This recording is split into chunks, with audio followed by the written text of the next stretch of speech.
Jasher chapter 27. And Esau at that time, after the death of Abraham, frequently went in the field to hunt. And Nimrod, king of Babel, the same as Amraphel, also frequently went with his mighty men to hunt in the field, and to walk about with his men in the cool of the day. And Nimrod was observing Esau all the days, for a jealousy was formed in the heart of Nimrod against Esau all the days. And on a certain day Esau went in the field to hunt, and he found Nimrod walking in the wilderness with his 2 men. And all his mighty men and his people were with him in the wilderness, but they removed at a distance from him, and they went from him in different directions to hunt. And Esau concealed himself for Nimrod, and he lurked for him in the wilderness. And Nimrod and his men that were with him did not know him. And Nimrod and his men frequently walked about in the field at the cool of the day, and to know where his men were hunting in the field. And Nimrod and 2 of his men that were with him came to the place where they were. And Esau suddenly started from his lurking place, and drew his sword, and hastened and ran to Nimrod, and cut off his head. And Esau fought a desperate fight with the 2 men that were with Nimrod. And when they called out to him, Esau turned to them, and smote them to death with his sword. And all the mighty men of Nimrod, who had left him to go to the wilderness, heard the cry at a distance, and they knew the voices of those 2 men, and they ran to know the cause of it, when they found their king and the 2 men that were with him lying dead in the wilderness. And when Esau saw the mighty men of Nimrod coming at a distance, he fled, and thereby escaped. And Esau took the valuable garments of Nimrod, which Nimrod's father had bequeathed to Nimrod, and with which Nimrod prevailed over the whole land, and he ran and concealed them in his house. And Esau took those garments, and ran into the city on account of Nimrod's men. And he came to his father's house, wearied and exhausted from fight. And he was ready to die through grief, when he approached his brother Jacob, and sat before him. And he said unto his brother Jacob, Behold, I shall die this day, and wherefore then do I want the birthright? And Jacob acted wisely with Esau in this matter. And Esau sold his birthright to Jacob, for it was so brought about by the Lord. And Esau's portion in the cave of the field of Machpelah, which Abraham had bought from the children of Heth for a possession of a burial ground, Esau also sold to Jacob. And Jacob bought all this from his brother Esau for value given. And Jacob wrote the whole of this in a book, and he testified the same with witnesses, and he sealed it. And the book remained in the hands of Jacob. And when Nimrod, the son of Cush, died, his men lifted him up and brought him in consternation, and buried him in his city. And all the days that Nimrod lived were 215 years, and he died. And the days that Nimrod reigned upon the people of the land were 185 years. And Nimrod died by the sword of Esau in shame and contempt. And the seed of Abraham caused his death, as he had seen in his dream. And at the death of Nimrod, his kingdom became divided into many divisions, and all those parts that Nimrod reigned over were restored to the respective kings of the land, who recovered them after the death of Nimrod. And all the people of the house of Nimrod were for a long time enslaved to all the other kings of the land. Jasher chapter 28. And in those days after the death of Abraham, in that year the Lord brought a heavy famine in the land. And whilst the famine was raging in the land of Canaan, Isaac rose up to go down to Egypt on account of the famine, as his father Abraham had done.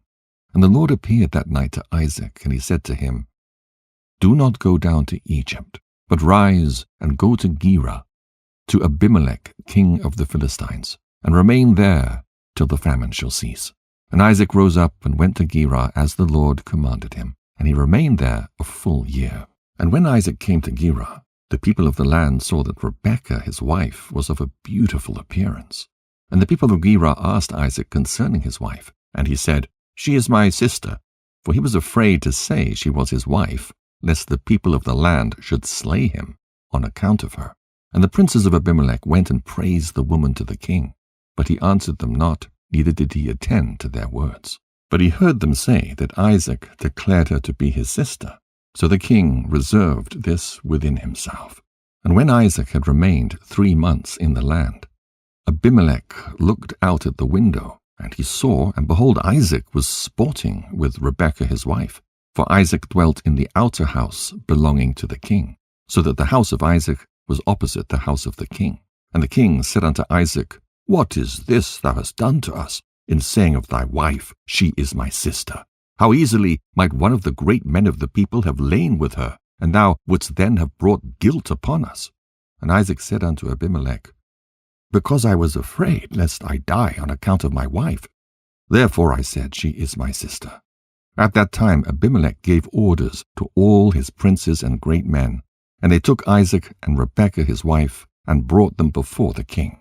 And the king commanded that they should dress them in princely garments, and make them ride through the streets of the city, and proclaim before them throughout the land, saying, This is the man, and this is his wife.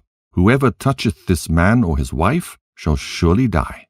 And Isaac returned with his wife to the king's house, and the Lord was with Isaac, and he continued to wax great, and lacked nothing.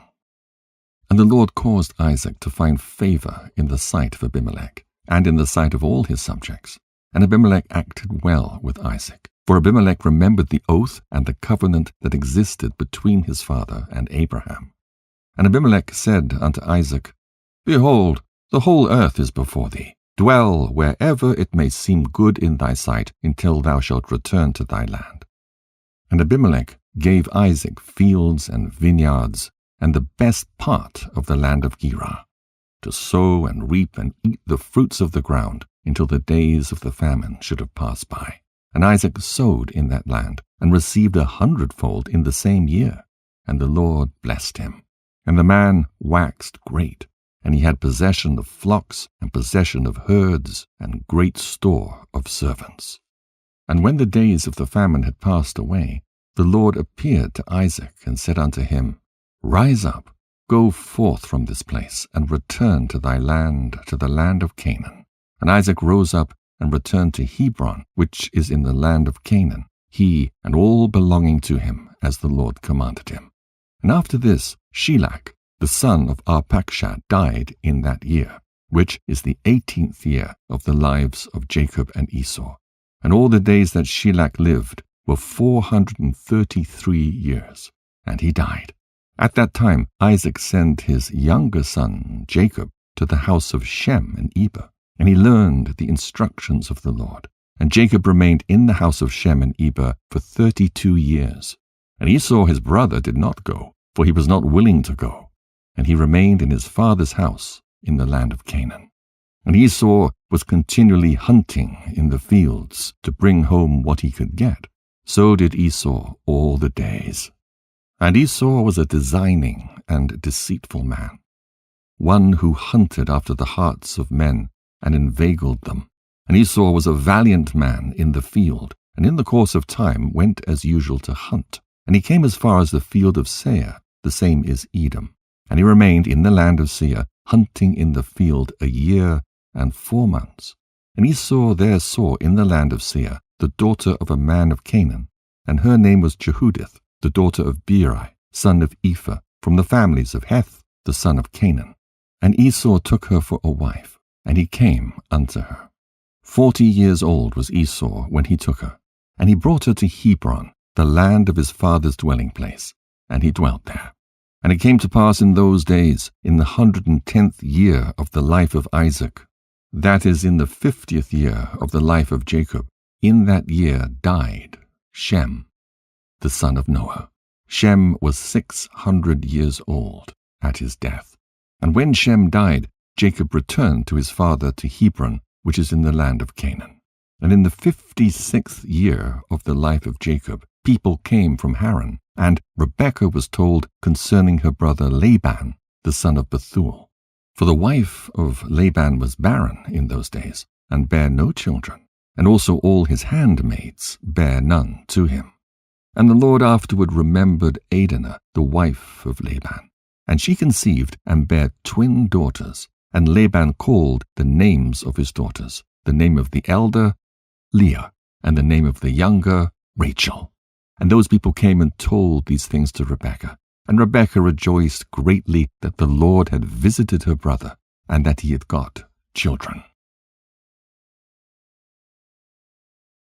Jasher, chapter 29. And Isaac the son of Abraham became old and advanced in days, and his eyes became heavy through age. They were dim and could not see.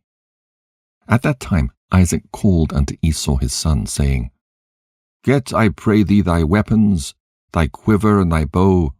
Rise up and go forth into the field, and get me some venison, and make me savory meat, and bring it to me, that I may eat, in order that I may bless thee before my death, as I have now become old and grey-headed. And Esau did so. And he took his weapon and went forth into the field to hunt for venison, as usual, to bring to his father as he had ordered him, so that he might bless him.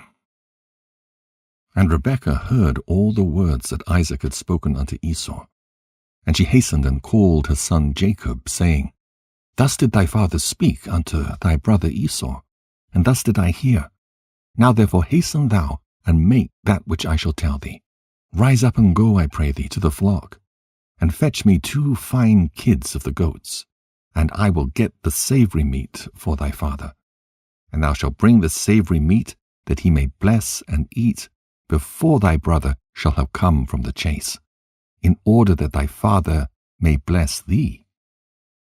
And Jacob hastened, and did as his mother had commanded him.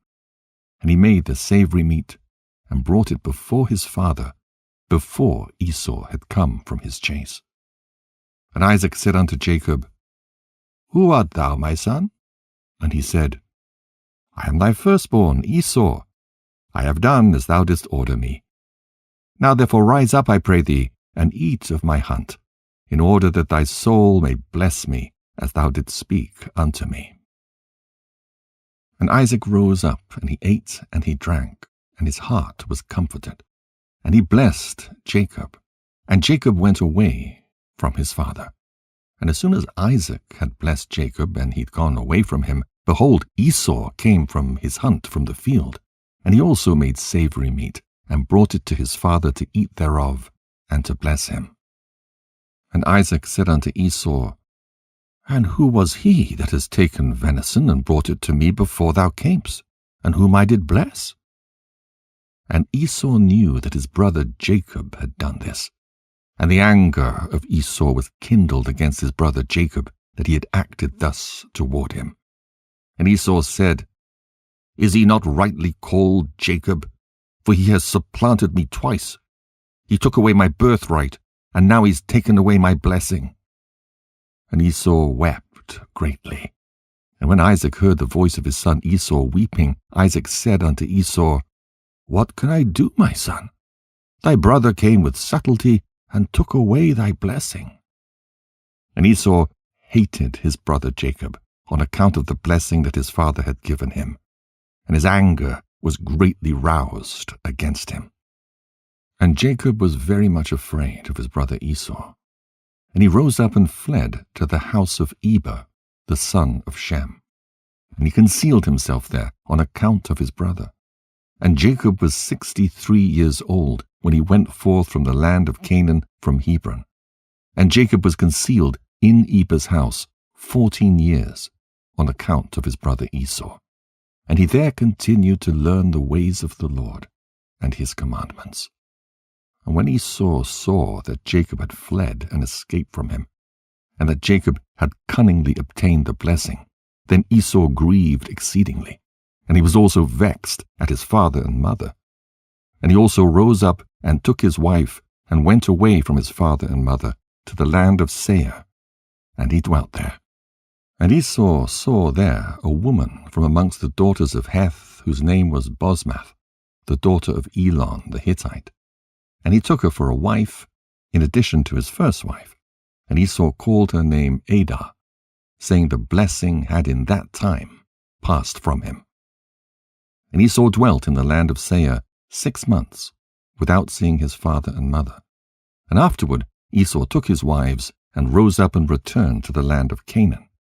And Esau placed his 2 wives in his father's house in Hebron. And the wives of Esau vexed and provoked Isaac and Rebekah with their works. For they walked not in the ways of the Lord, but served their fathers' gods of wood and stone, as their father had taught them. And they were more wicked than their father. And they went according to the evil desires of their hearts. And they sacrificed and burnt incense to the Baalim. And Isaac and Rebekah became weary of them. And Rebekah said, I am weary of my life because of the daughters of Heth. If Jacob take a wife of the daughters of Heth, such as these, which are the daughters of the land, what good then is life unto me? And in those days Adah, the wife of Esau, conceived and bare him a son. And Esau called the name of the son that was born unto him Eliphaz. And Esau was 65 years old when she bare him.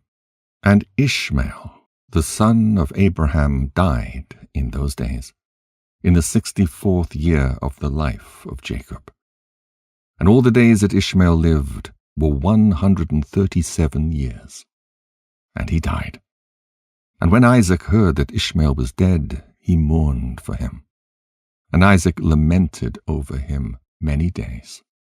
And at the end of 14 years of Jacob's residing in the house of Eber, Jacob desired to see his father and mother.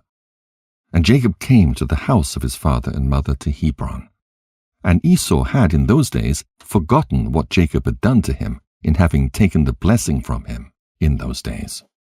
And when Esau saw Jacob coming to his father and mother, he remembered what Jacob had done to him. And he was greatly incensed against him, and he sought to slay him. And Isaac, the son of Abraham, was old and advanced in days. And Esau said, Now my father's time is drawing nigh that he must die. And when he shall die, I will slay my brother Jacob. And this was told to Rebekah. And she hastened and sent and called for Jacob her son. And she said unto him, Arise, go and flee to Haran, to my brother Laban, and remain there for some time until thy brother's anger be turned from thee, and then shalt thou come back. And Isaac called unto Jacob, and said unto him, Take not a wife from the daughters of Canaan. For thus did our father Abraham command us, according to the word of the Lord which he had commanded him, saying, Unto thy seed will I give this land, if thy children keep my covenant that I have made with thee. Then will I also perform to thy children that which I have spoken unto thee, and I will not forsake them. Now therefore, my son, hearken to my voice, to all that I shall command thee, and refrain from taking a wife from amongst the daughters of Canaan.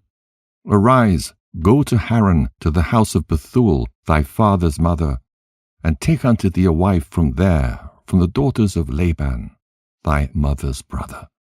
Therefore take heed, lest thou should forget the Lord thy God and all his ways in the land to which thou goest, and shouldst get connected with the people of the land, and pursue vanity, and forsake the Lord thy God. But when thou comest to the land, serve there the Lord. Do not turn to the right or to the left from the way which I commanded thee, and which thou didst learn. And may the Almighty God grant thee favor in the sight of the people of the earth, that thou mayest take there a wife according to thy choice, one who is good and upright in the ways of the Lord.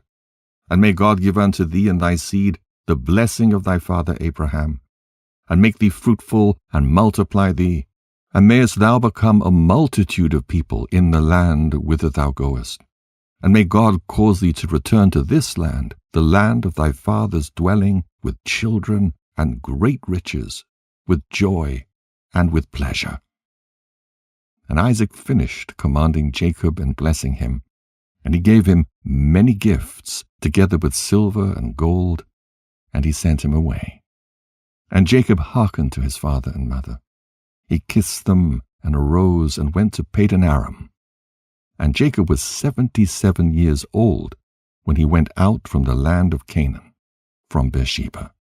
And when Jacob went away to go to Haran, Esau called unto his son Eliphaz, and secretly spoke unto him, saying, Now hasten, take thy sword in thy hand, and pursue Jacob, and pass before him in the road, and lurk for him, and slay him with thy sword in one of the mountains, and take all belonging to him, and come back.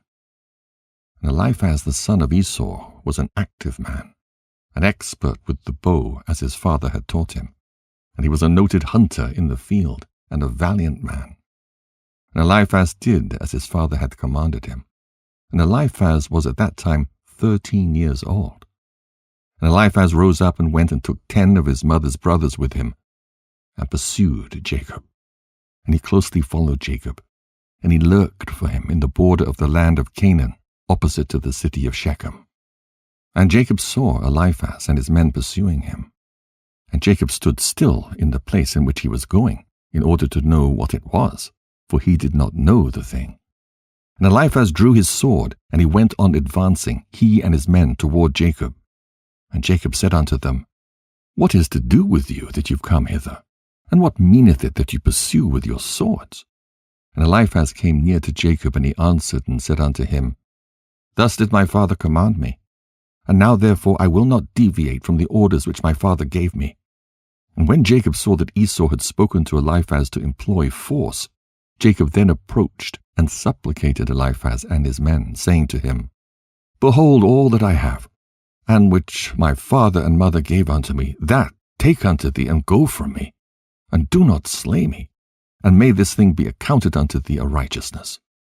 And the Lord caused Jacob to find favor in the sight of Eliphaz the son of Esau and his men, and they hearkened to the voice of Jacob, and they did not put him to death. And Eliphaz and his men took all belonging to Jacob, together with the silver and gold that he brought with him from Beersheba. They left him nothing. And Eliphaz and his men went away from him, and they returned to Esau to Beersheba. And they told him all that had occurred to them with Jacob, and they gave him all that they had taken from Jacob. And Esau was indignant at Eliphaz his son, and at his men that were with him, because they had not put Jacob to death. And they answered and said unto Esau, Because Jacob supplicated us in this matter not to slay him, our pity was excited toward him. And we took all belonging to him, and brought it unto thee. And Esau took all the silver and gold which Eliphaz had taken from Jacob, and he put them by in his house. At that time, when Esau saw that Isaac had blessed Jacob and had commanded him, saying, Thou shalt not take a wife from amongst the daughters of Canaan, and that the daughters of Canaan were bad in the sight of Isaac and Rebekah, then he went to the house of Ishmael his uncle, and in addition to his older wives, he took Machlath, the daughter of Ishmael, the sister of Nebaioth, for a wife. Jasher chapter 30. And Jacob went forth, continuing his road to Haran. And he came as far as Mount Moriah, and he tarried there all night near the city of Luz. And the Lord appeared there unto Jacob on that night. And he said unto him, I am the Lord God of Abraham, and the God of Isaac thy father. The land upon which thou liest I will give unto thee and thy seed. And behold, I am with thee, and will keep thee wherever thou goest. I will multiply thy seed as the stars of heaven. I will cause all thine enemies to fall before thee. And when they shall make war with thee, they shall not prevail over thee. And I will bring thee again unto this land, with joy, with children, and great riches. And Jacob awoke from his sleep, and he rejoiced greatly at the vision which he had seen. And he called the name of that place Bethel. And Jacob rose up from that place quite rejoiced. And when he walked, his feet felt light to him for joy. And he went from there to the land of the children of the east, and he returned to Haran, and he sat by the shepherd's well. And he there found some men going from Haran to feed their flocks. And Jacob made inquiries of them, and they said, We are from Haran. And he said unto them, Do you know Laban, the son of Nahor? And they said, We know him. And behold, his daughter Rachel is coming along to feed her father's flock. While he was yet speaking with them, Rachel, the daughter of Laban, came to feed her father's sheep, for she was a shepherdess. And when Jacob saw Rachel, the daughter of Laban, his mother's brother, he ran and kissed her, and he lifted up his voice and wept. And Jacob told Rachel that he was the son of Rebekah, her father's sister. And Rachel ran and told her father, and Jacob continued to cry, because he had nothing with him to bring to the house of Laban. And when Laban heard that his sister's son Jacob had come, he ran and kissed him and embraced him, and brought him into the house, and gave him bread, and he ate. And Jacob related to Laban what his brother Esau had done to him, and what his son Eliphaz had done to him in the road. And Jacob resided in Laban's house for 1 month, and Jacob ate and drank in the house of Laban. And afterward Laban said unto Jacob, Tell me what shall be thy wages, for how canst thou serve me for naught? And Laban had no sons, but only daughters, and his other wives and handmaids were still barren in those days. And these are the names of Laban's daughters, which his wife Adenah had borne unto him. The name of the elder was Leah, and the name of the younger was Rachel. And Leah was tender-eyed, but Rachel was beautiful and well-favored, and Jacob loved her. And Jacob said unto Laban, I will serve thee 7 years for Rachel thy younger daughter. And Laban consented to this, and Jacob served Laban 7 years for his daughter Rachel. And in the 2nd year of Jacob's dwelling in Haran, which is the 79th year of the life of Jacob, in that year died Eber, the son of Shem. He was 464 years old at his death. And when Jacob heard that Eber was dead, he grieved exceedingly, and he lamented and mourned over him many days. And in the 3rd year of Jacob's dwelling in Haran, Bosmath, the daughter of Ishmael, the wife of Esau, bare unto him a son, and Esau called his name Ruel. And in the 4th year of Jacob's residence in the house of Laban, the Lord visited Laban and remembered him on account of Jacob. And sons were born unto him. And his firstborn was Beor, his second was Alib, and the third was Korash. And the Lord gave Laban riches and honor, sons and daughters, and the man increased greatly on account of Jacob. And Jacob in those days served Laban in all manner of work, in the house and in the field, and the blessing of the Lord was in all that belonged to Laban, in the house and in the field.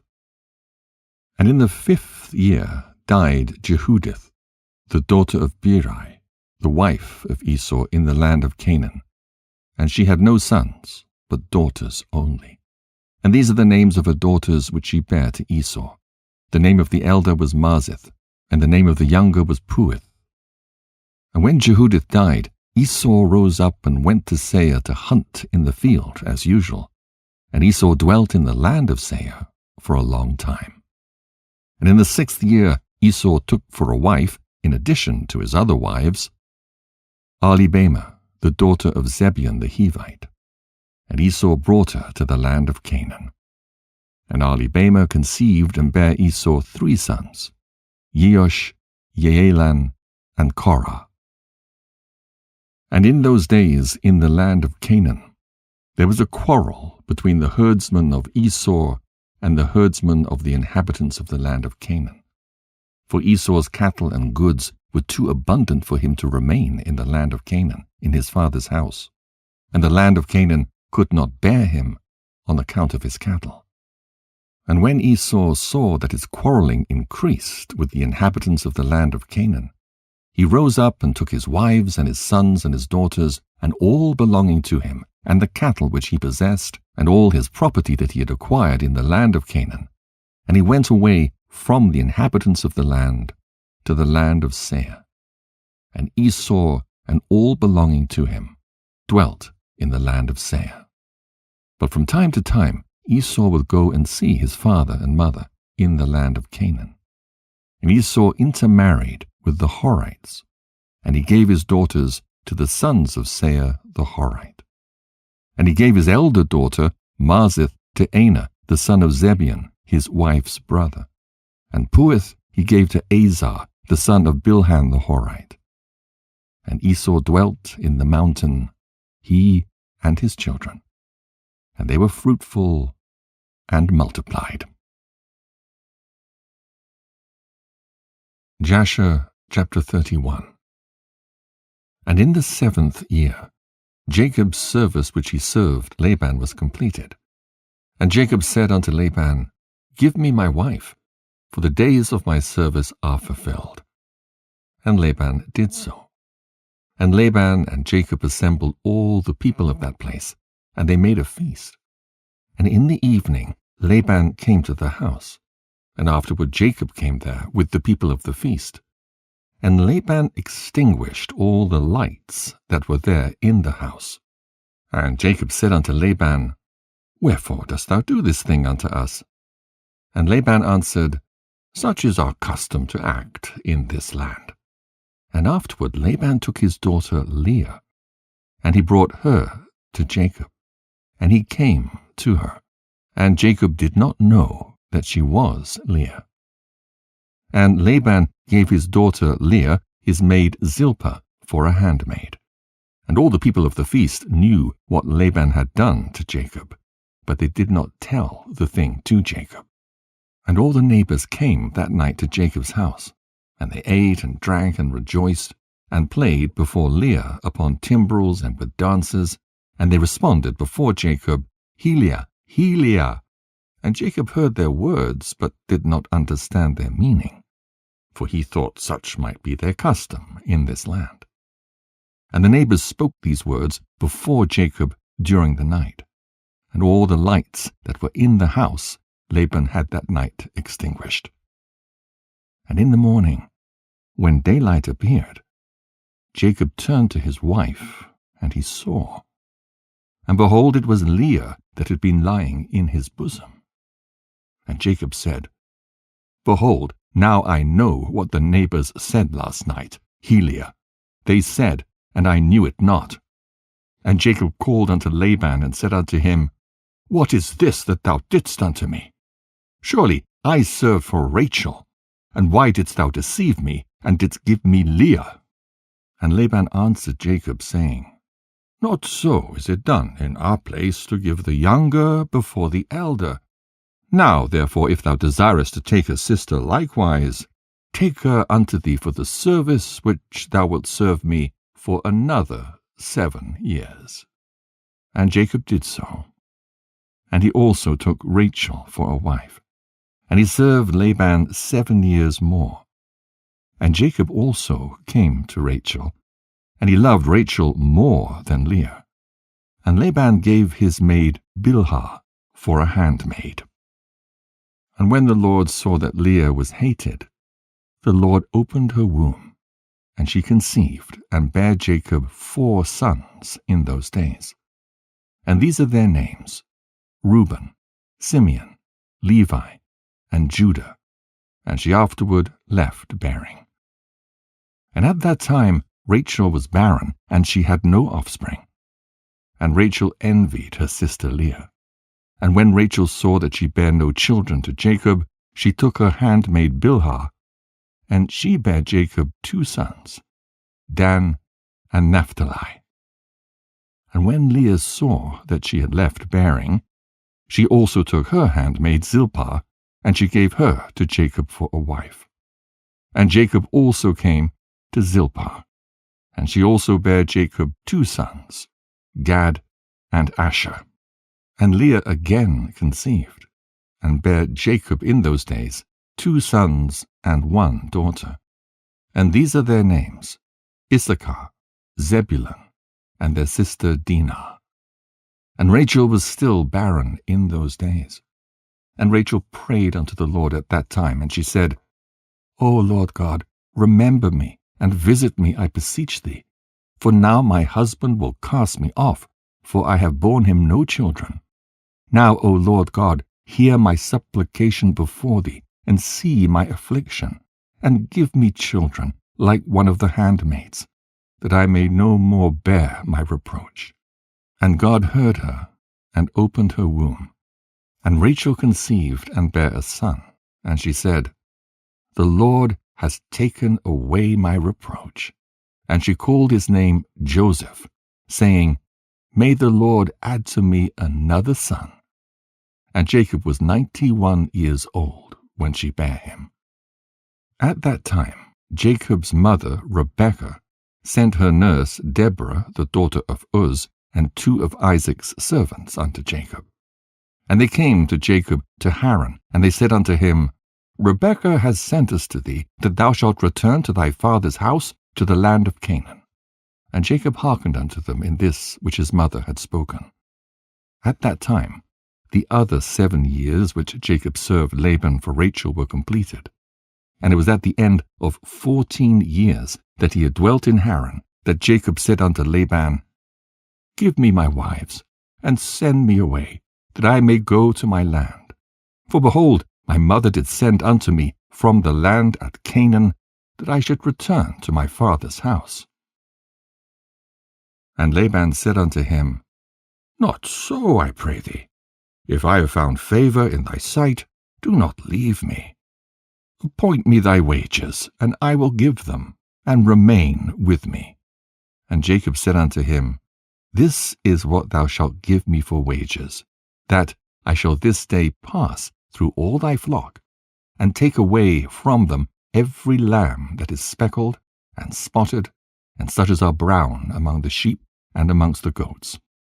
And if thou wilt do this thing for me, I will return and feed thy flock, and keep them as at first. And Laban did so. And Laban removed from his flock all that Jacob had said, and gave them to him. And Jacob placed all that he had removed from Laban's flock in the hands of his sons, and Jacob was feeding the remainder of Laban's flock. And when the servants of Isaac, which he had sent unto Jacob, saw that Jacob would not then return with them to the land of Canaan to his father, they then went away from him, and they returned home to the land of Canaan. And Deborah remained with Jacob in Haran, and she did not return with the servants of Isaac to the land of Canaan.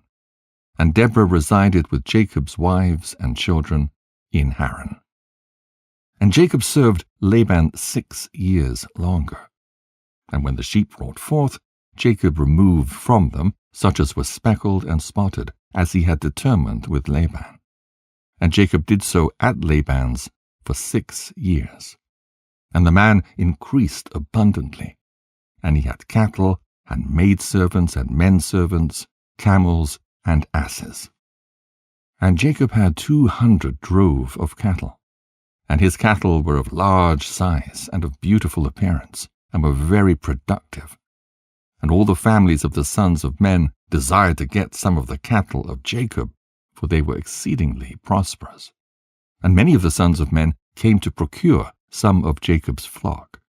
And Jacob gave them a sheep for a manservant, or a maidservant, or for an ass, or a camel, or whatever Jacob desired from them, they gave him. And Jacob obtained riches and honor and possessions by means of these transactions with the sons of men. And the children of Laban envied him of this honor. And in the course of time he heard the words of Laban's sons, saying, Jacob has taken away all that was our father's, and of that which was our father's has he acquired all this glory. And Jacob beheld the countenance of Laban and of his children, and behold, it was not toward him in those days, as it had been before.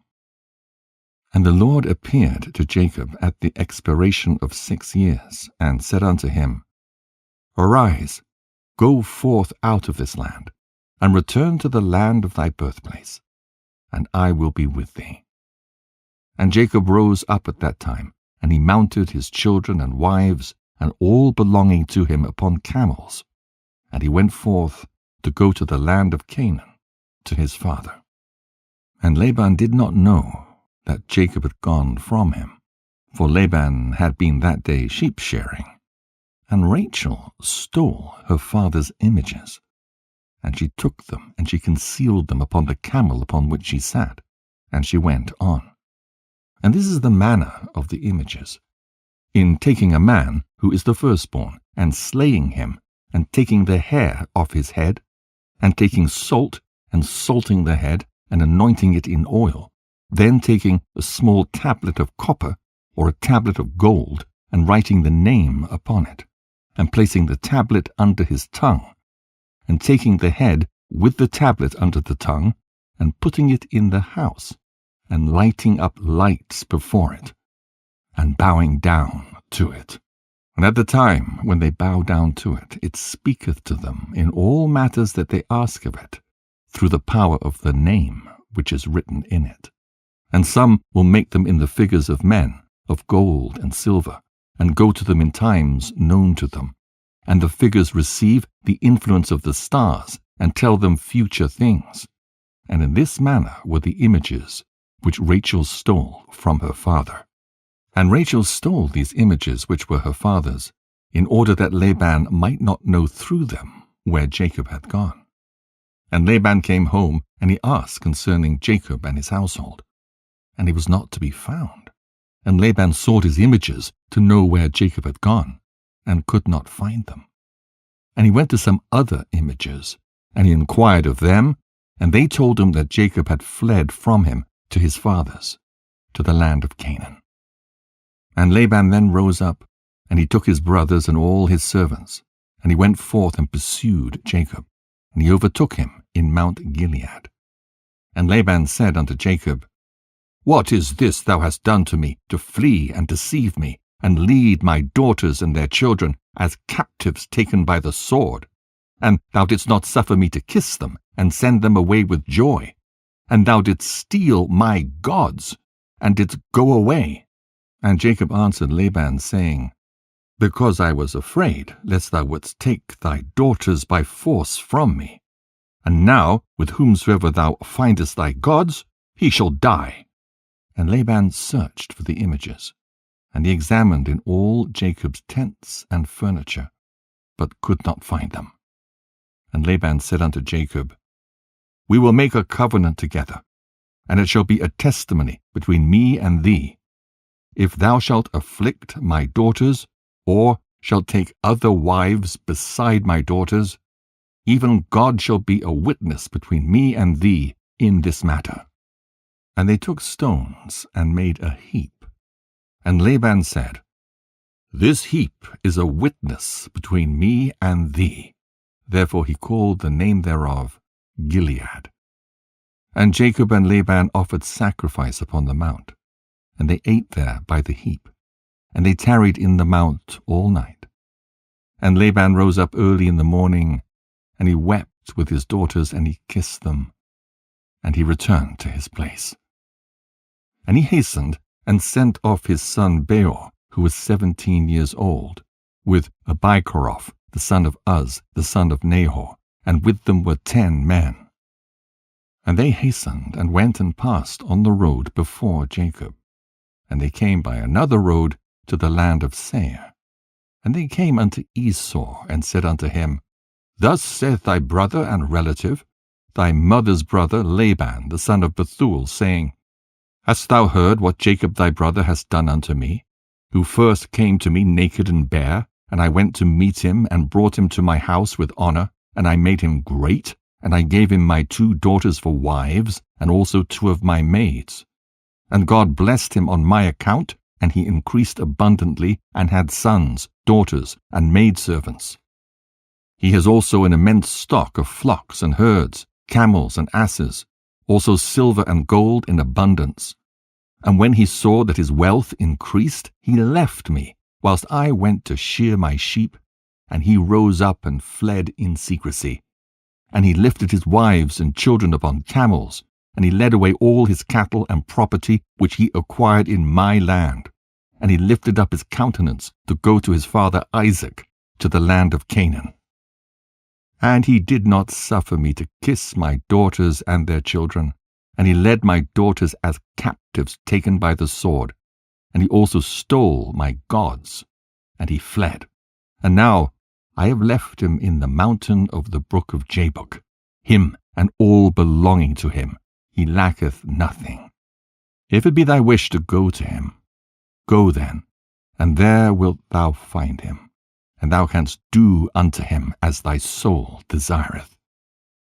And Laban's messengers came and told Esau all these things.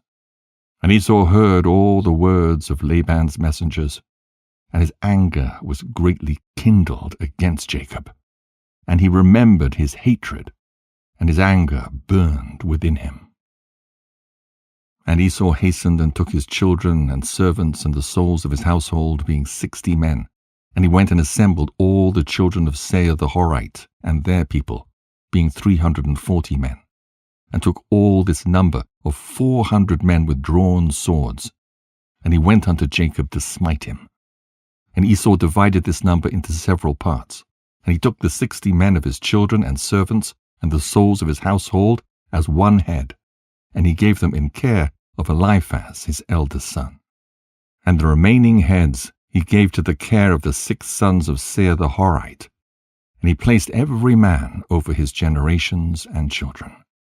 And the whole of this camp went as it was. And Esau went amongst them toward Jacob, and he conducted them with speed.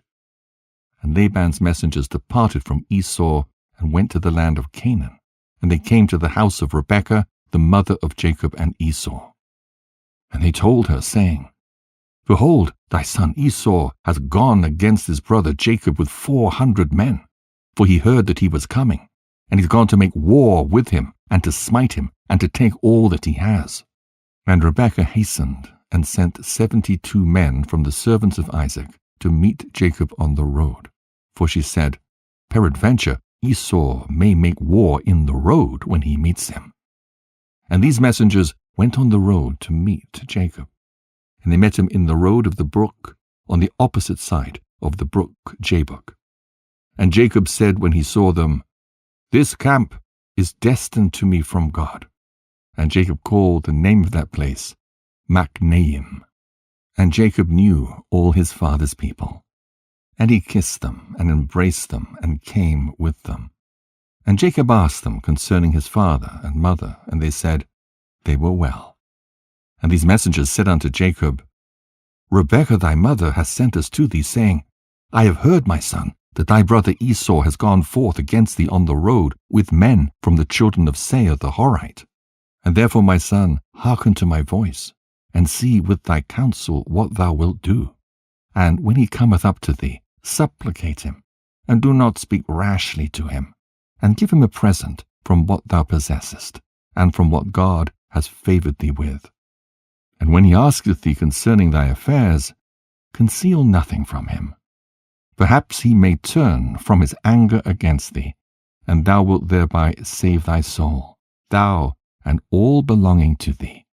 For it is thy duty to honor him, for he is thy elder brother. And when Jacob heard the words of his mother, which the messengers had spoken to him, Jacob lifted up his voice and wept bitterly, and did as his mother then commanded him.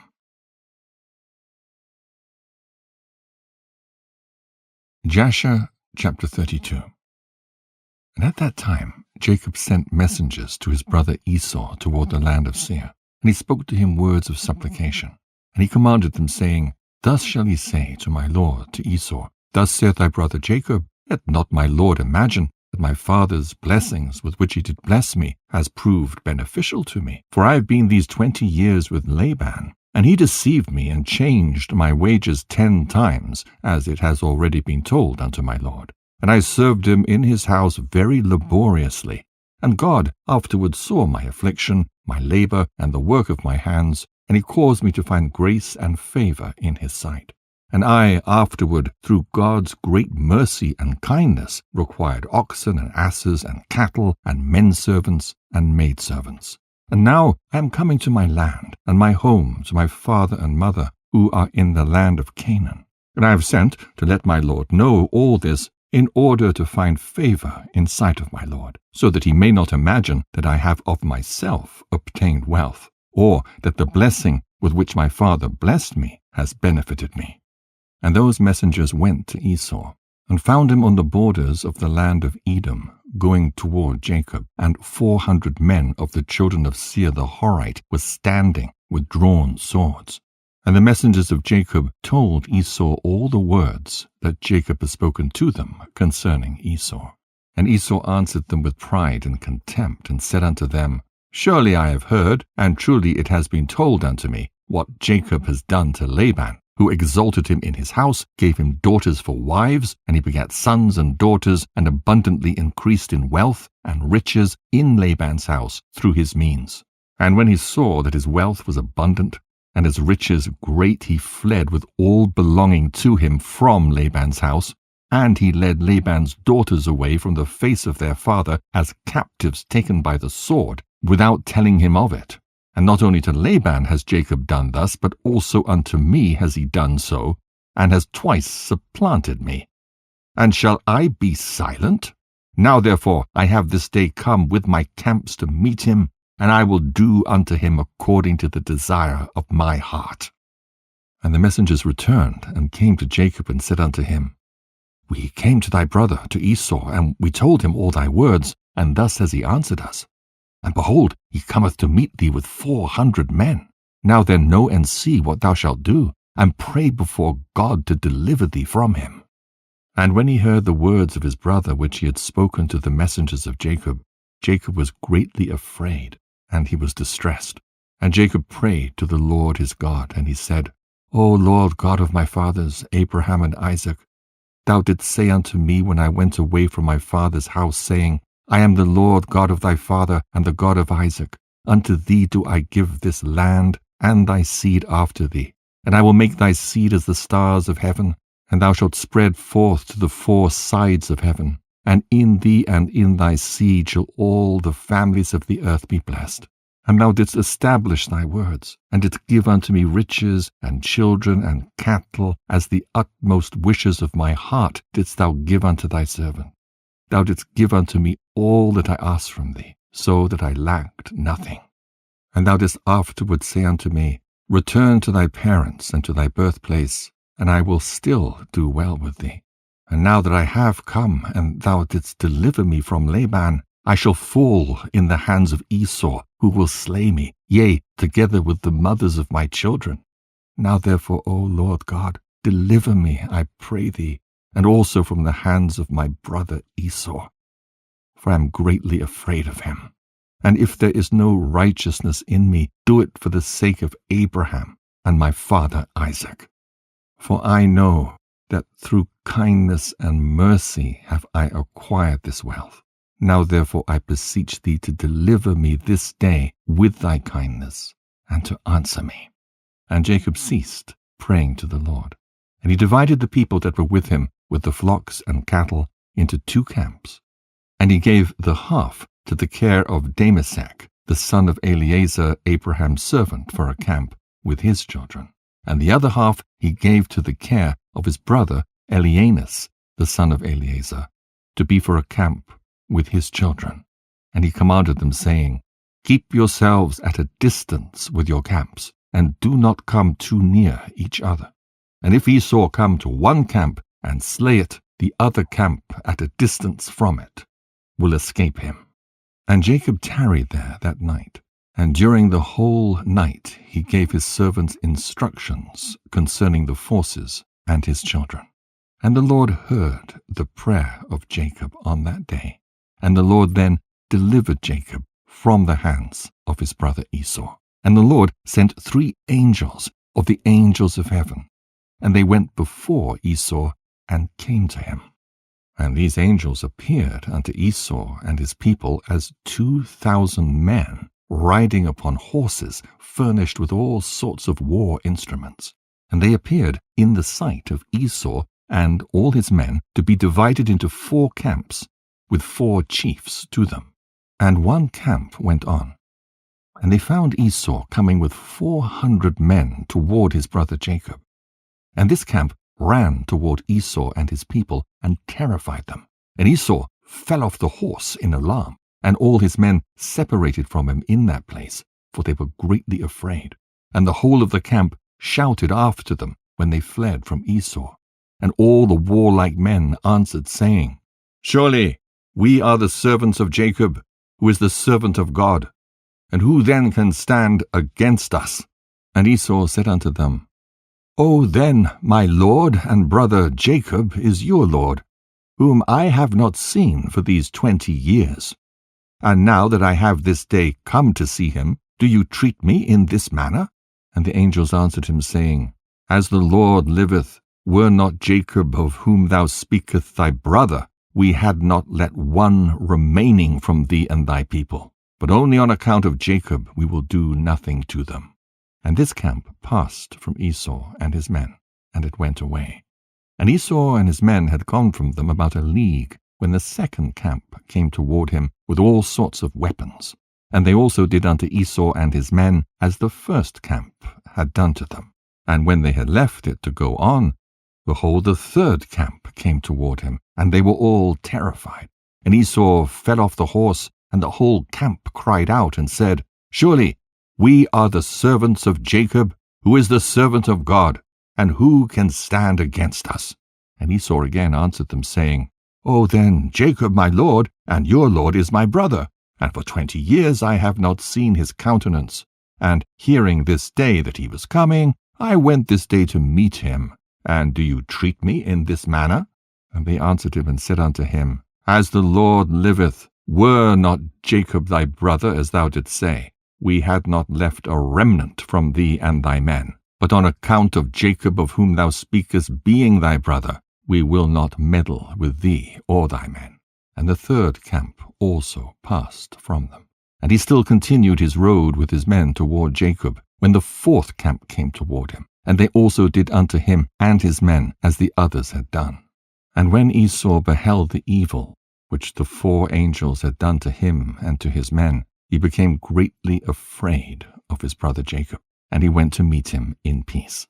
And Esau concealed his hatred against Jacob, because he was afraid of his life on account of his brother Jacob, and because he imagined that the 4 camps that he had lighted upon were Jacob's servants.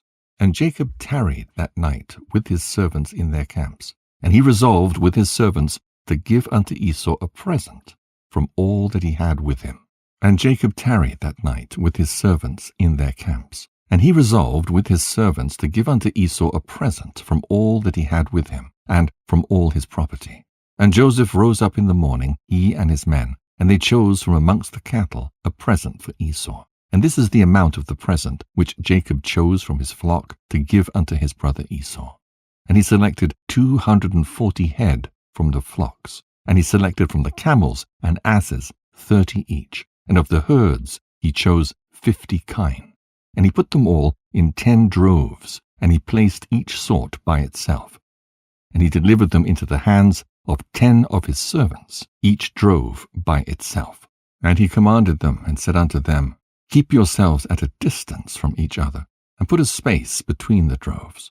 And when Esau and those who are with him shall meet you and ask you, saying, Whose are you, and whither do you go?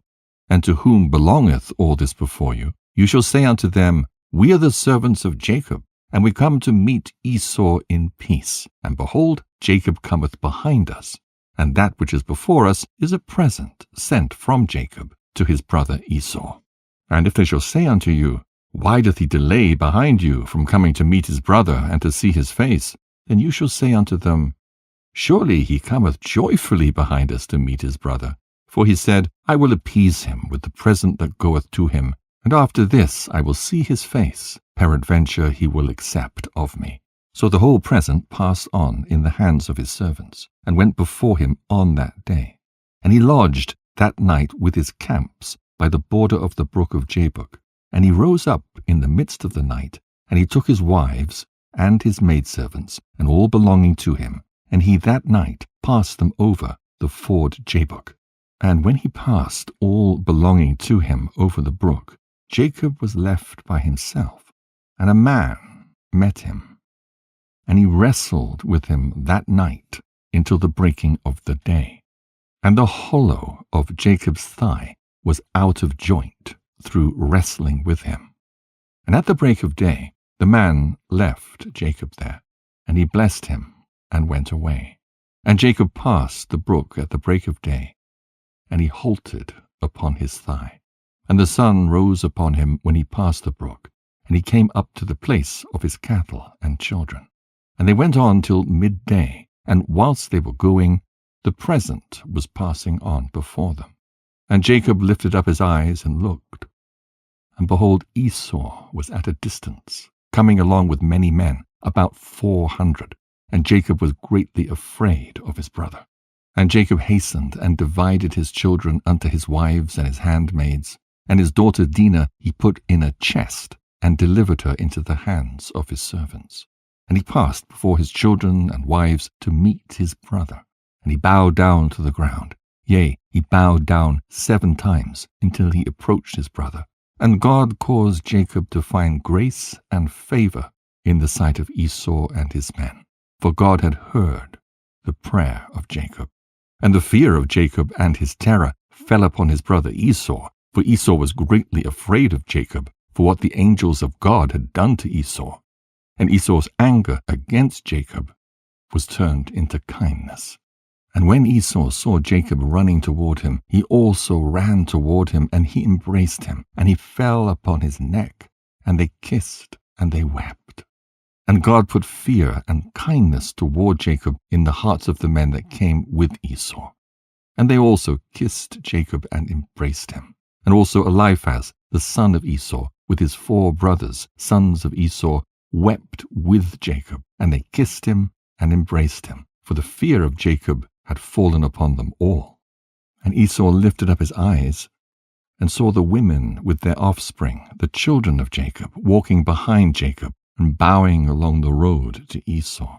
And Esau said unto Jacob, Who are these with thee, my brother? Are they thy children, or thy servants? And Jacob answered Esau and said, They are my children, which God hath graciously given to thy servant. And whilst Jacob was speaking to Esau and his men, Esau beheld the whole camp, and he said unto Jacob, Whence didst thou get the whole of the camp that I met yesternight? And Jacob said, To find favor in the sight of my Lord. It is that which God graciously gave to thy servant. And the present came before Esau, and Jacob pressed Esau, saying, Take, I pray thee, the present that I have brought to my Lord. And Esau said, Wherefore is this my purpose? Keep that which thou hast unto thyself. And Jacob said, It is incumbent upon me to give all this, since I have seen thy face, that thou still livest in peace. And Esau refused to take the present. And Jacob said unto him, I beseech thee, my lord, if now I have found favor in thy sight, then receive my present at my hand, for I have therefore seen thy face, as though I had seen a godlike face, because thou wast pleased with me. And Esau took the present. And Jacob also gave unto Esau silver and gold and bdellium, for he pressed him so much that he took them. And Esau divided the cattle that were in the camp, and he gave the half to the men who had come with him, for they had come on hire, and the other half he delivered unto the hands of his children.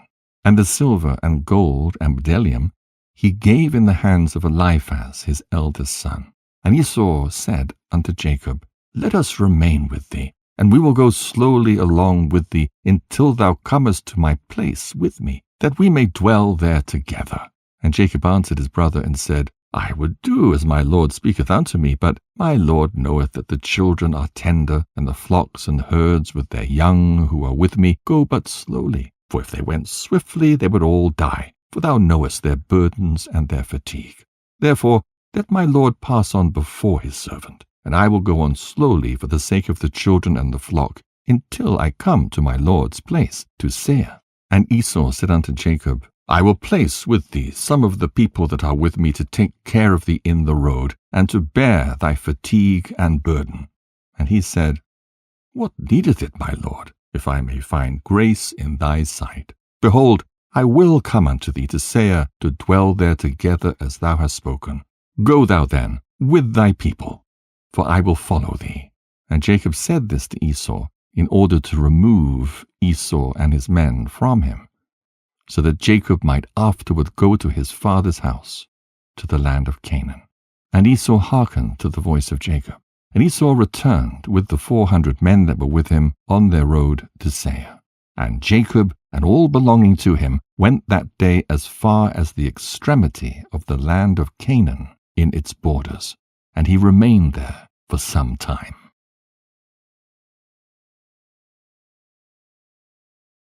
Jasher chapter 33. And in some time after, Jacob went away from the borders of the land, and he came to the land of Shalem, that is the city of Shechem, which is in the land of Canaan, and he rested in front of the city. And he bought a parcel of the field which was there, from the children of Hamor, the people of the land, for 5 shekels. And Jacob there built himself a house, and he pitched his tent there, and he made booths for his cattle. Therefore he called the name of that place Succoth. And Jacob remained in Succoth 1 year and 6 months. At that time some of the women of the inhabitants of the land went to the city of Shechem to dance and rejoice with the daughters of the people of the city. And when they went forth, then Rachel and Leah, the wives of Jacob, with their families, also went to behold the rejoicing of the daughters of the city. And Dinah, the daughter of Jacob, also went along with them, and saw the daughters of the city. And they remained there before these daughters, whilst all the people of the city were standing by them to behold their rejoicings. And all the great people of the city were there. And Shechem, the son of Hamor, the prince of the land, was also standing there to see them. And Shechem beheld Dinah, the daughter of Jacob, sitting with her mother before the daughters of the city. And the damsel pleased him greatly. And he there asked his friends and his people, saying, Whose daughter is that, sitting amongst the women who I do not know in this city? And they said unto him, Surely this is the daughter of Jacob, the son of Isaac the Hebrew, who has dwelt in this city for some time. And when it was reported that the daughters of the land were going forth to rejoice, she went with her mother and maidservants to sit amongst them, as thou seest.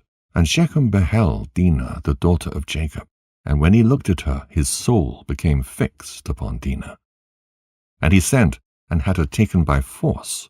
And Dinah came to the house of Shechem, and he seized her forcibly, and lay with her, and humbled her. And he loved her exceedingly, and placed her in his house.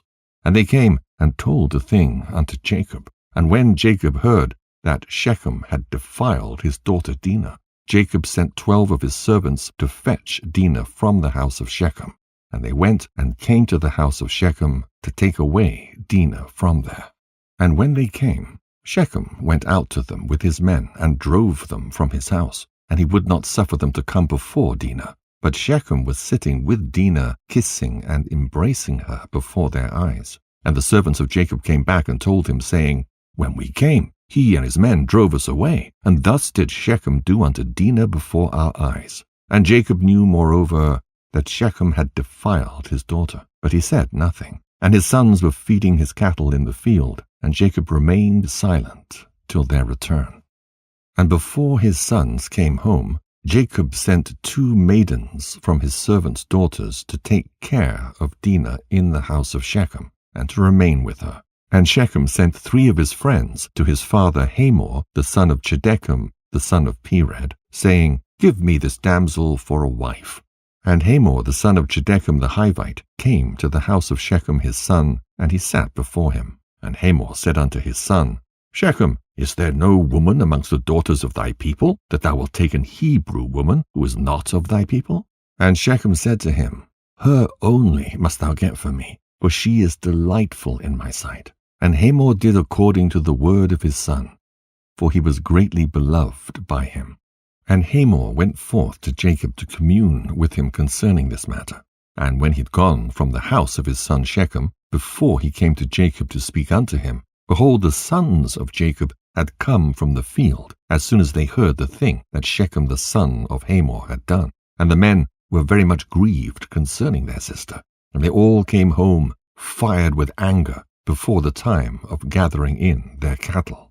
And they came and sat before their father, and they spoke unto him kindled with wrath, saying, Surely death is due to this man and to his household, because the Lord God of the whole earth commanded Noah and his children that man shall never rob nor commit adultery. Now behold, Shechem has both ravaged and committed fornication with our sister, and not one of all the people of the city spoke a word to him. Surely thou knowest and understandest that the judgment of death is due to Shechem and to his father, and to the whole city, on account of the thing which he has done. And whilst they were speaking before their father in this matter, behold, Hamor, the father of Shechem, came to speak to Jacob the words of his son concerning Dinah. And he sat before Jacob and before his sons. And Hamor spoke unto them, saying, The soul of my son Shechem longeth for your daughter. I pray you give her unto him for a wife, and intermarry with us. Give us your daughters, and we will give you our daughters. And you shall dwell with us in our land, and we will be as one people in the land. For our land is very extensive. So dwell ye, and trade therein, and get possessions in it, and do therein as you desire. And no one shall prevent you by saying a word to you. And Hamor ceased speaking unto Jacob and his sons. And behold, Shechem his son had come after him, and he sat before them. And Shechem spoke before Jacob and his sons, saying, May I find favor in your sight, that you will give me your daughter, and whatever you say unto me, that will I do for her. Ask me for abundance of dowry and gift, and I will give it. And whatever you shall say unto me, that will I do. And whoever he be that will rebel against your orders, he shall die. Only give me the damsel for a wife. And Simeon and Levi answered Hamor and Shechem his son deceitfully, saying, All you have spoken unto us we will do for you. And behold, our sister is in your house. But keep away from her until we send to our father Isaac concerning this matter. For we can do nothing without his consent. For he knoweth the ways of our father Abraham, and whatever he saith unto us we will tell you. We will conceal nothing from you. And Simeon and Levi spoke this unto Shechem and his father, in order to find a pretext, and to seek counsel what was to be done to Shechem and to his city in this matter. And when Shechem and his father heard the words of Simeon and Levi, it seemed good in their sight. And Shechem and his father came forth to go home. And when they had gone, the sons of Jacob said unto their father, saying, Behold, we know that death is due to these wicked ones and to their city, because they transgress that which God had commanded unto Noah and his children and his seed after them, and also because Shechem did this thing to our sister Dinah in defiling her, for such vileness shall never be done amongst us. Now therefore know and see what you will do, and seek counsel and pretext what is to be done to them, in order to kill all the inhabitants of this city. And Simeon said to them, Here is a proper advice for you. Tell them to circumcise every male amongst them as we are circumcised. And if they do not wish to do this, we shall take our daughter from them and go away. And if they consent to do this, and will do it, then when they are sunk down with pain, we will attack them with our swords, as upon one who is quiet and peaceable, and we will slay every male person amongst them. And Simeon's advice pleased them. And Simeon and Levi resolved to do unto them as it was proposed. And on the next morning Shechem and Hamor his father came again unto Jacob and his sons to speak concerning Dinah, and to hear what answer the sons of Jacob would give to their words. And the sons of Jacob spoke deceitfully to them, saying, We told our father Isaac all your words, and your words pleased him. But he spoke unto us, saying, Thus did Abraham his father command him from God the Lord of the whole earth, that any man who is not of his descendants, that should wish to take one of his daughters, shall cause every male belonging to him to be circumcised, as we are circumcised, and then we may give him our daughter for a wife. Now we have made known to you all our ways that our father spoke unto us. For we cannot do this of which you spoke unto us, to give our daughter to an uncircumcised man, for it is a disgrace to us. And herein will we consent to you to give you our daughter, And we will also take unto ourselves your daughters, and will dwell amongst you, and be one people as you have spoken, if you will hearken to us, and consent to be like us, to circumcise every male belonging to you, as we are circumcised. And if you will not hearken unto us, to have every male circumcised, as we are circumcised, as we have commanded, then we will come to you, and take our daughter from you, and go away. And Shechem and his father Hamor heard the words of the sons of Jacob, and the thing pleased them exceedingly. And Shechem and his father Hamor hastened to do the wishes of the sons of Jacob. For Shechem was very fond of Dinah, and his soul was riveted to her. And Shechem and his father Hamor hastened to the gate of the city, and they assembled all the men of their city, and spoke unto them the words of the sons of Jacob, saying, We came to these men, the sons of Jacob, and we spoke unto them concerning their daughter. And these men will consent to do according to our wishes. And behold, our land is of great extent for them, and they will dwell in it and trade in it, and we shall be one people. We will take their daughters, and our daughters we will give unto them for wives. But only on this condition will these men consent to do this thing, that every male amongst us be circumcised as they are circumcised, as their God commanded them. And when we shall have done according to their instructions to be circumcised, then will they dwell amongst us together with their cattle and possessions, and we shall be as one people with them. And when all the men of the city heard the words of Shechem and his father Hamor, then all the people of their city were agreeable to this proposal, and they obeyed to be circumcised. For Shechem and his father Hamor were greatly esteemed by them, being princes of the land. And on the next day Shechem and Hamor his father rose up early in the morning, and they assembled all the men of their city into the middle of the city. And they called for the sons of Jacob, who circumcised every male belonging to them on that day and the next. And they circumcised Shechem and Hamor his father, and the 5 brothers of Shechem. And then every one rose up and went home. For this thing was from the Lord against the city of Shechem. And from the Lord was Simeon's counsel in this matter, in order that the Lord might deliver the city of Shechem into the hands of Jacob's 2 sons. Jasher chapter 34. And the number of all the males that were circumcised was 645 men, and 246 children. But Jedekim, son of Pered, the father of Hamor, and his 6 brothers, would not listen unto Shechem and his father Hamor, and they would not be circumcised. For the proposal of the sons of Jacob was loathsome in their sight, and their anger was greatly roused at this, that the people of the city had not hearkened to them. And in the evening of the 2nd day, they found 8 small children who had not been circumcised, for their mothers had concealed them from Shechem and his father Hamor, and from the men of the city. And Shechem and his father sent to have them brought before them to be circumcised, when Jedekim and his 6 brothers sprang at them with their swords, and sought to slay them. And they sought to slay also Shechem and his father Hamor, and they sought to slay Dinah with them on account of this matter. And they said unto them, What is this thing that you have done?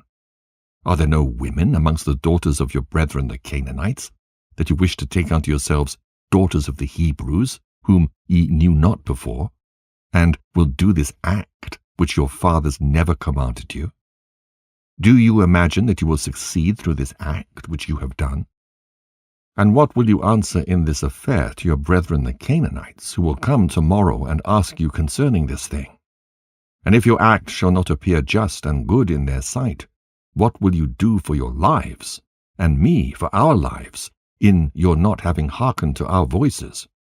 And if the inhabitants of the land, and all your brethren the children of Ham, shall hear of your act, saying, On account of a Hebrew woman did Shechem and Hamor his father, and all the inhabitants of their city, do that with which they had been unacquainted, and which their ancestors never commanded them, where then will you fly, or where conceal your shame all your days before your brethren, the inhabitants of the land of Canaan?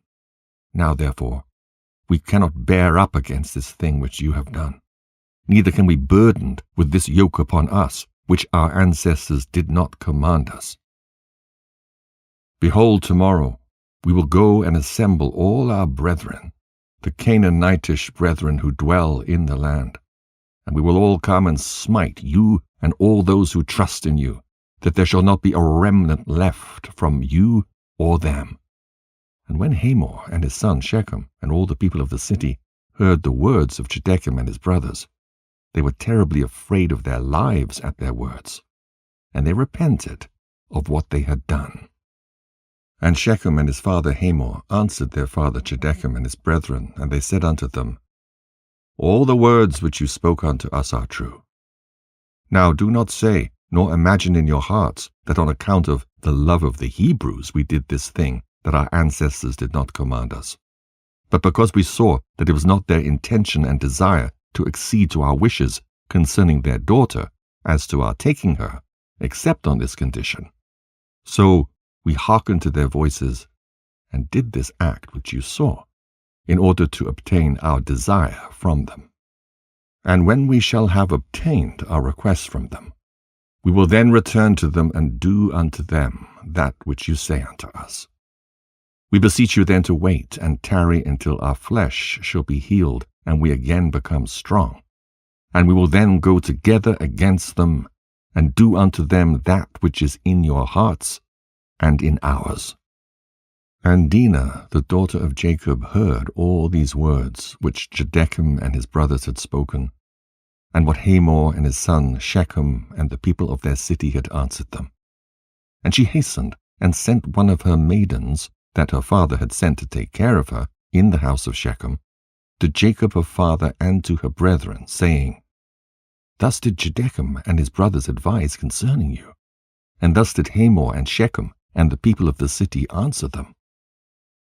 And when Jacob heard these words, he was filled with wrath, and he was indignant at them, and his anger was kindled against them. And Simeon and Levi swore and said, As the Lord liveth, the God of the whole earth, by this time tomorrow there shall not be a remnant left in the whole city. And 20 young men had concealed themselves, who were not circumcised. And these young men fought against Simeon and Levi. And Simeon and Levi killed 18 of them. And 2 fled from them, and escaped to some lime pits that were in the city. And Simeon and Levi sought for them, but could not find them. And Simeon and Levi continued to go about in the city, and they killed all the people of the city at the edge of the sword, and they left none remaining.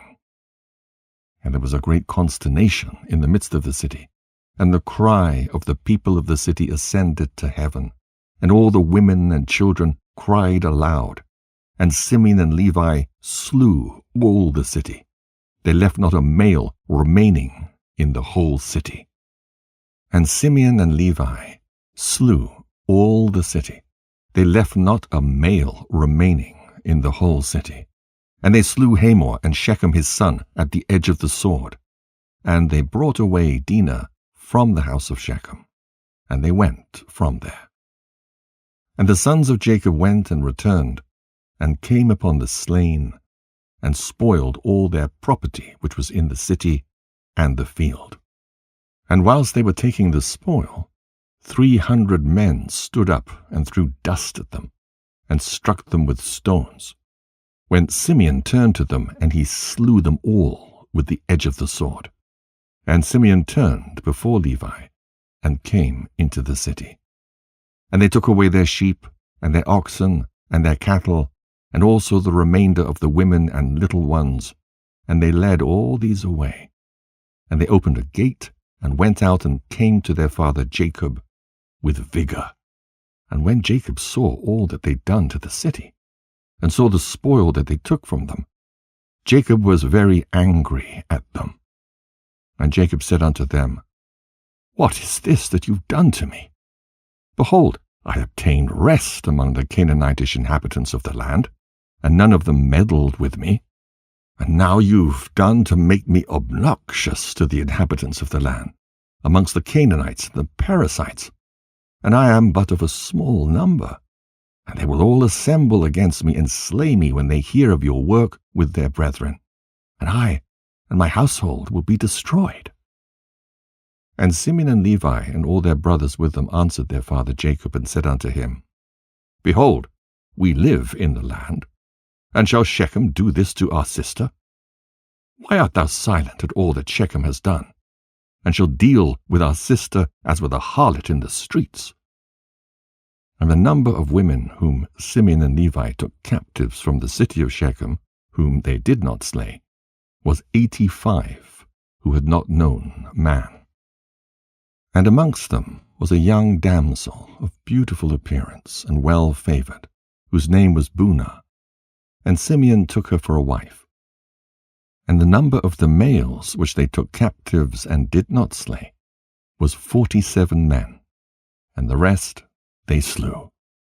And all the young men and women that Simeon and Levi had taken captives from the city of Shechem were servants to the sons of Jacob and to their children after them, until the day of the sons of Jacob going forth from the land of Egypt.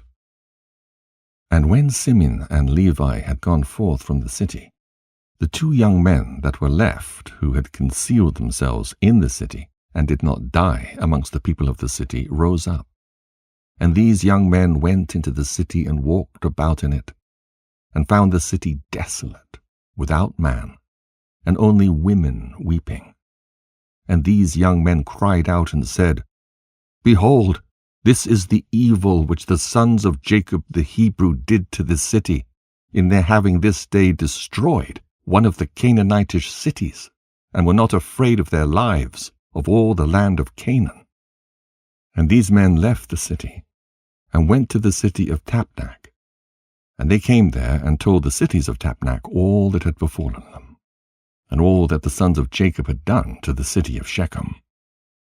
And the information reached Jasher, king of Tapnach, and he sent men to the city of Shechem to see those young men, for the king did not believe them in this account, saying, "How could 2 men lay waste such a large town as Shechem?"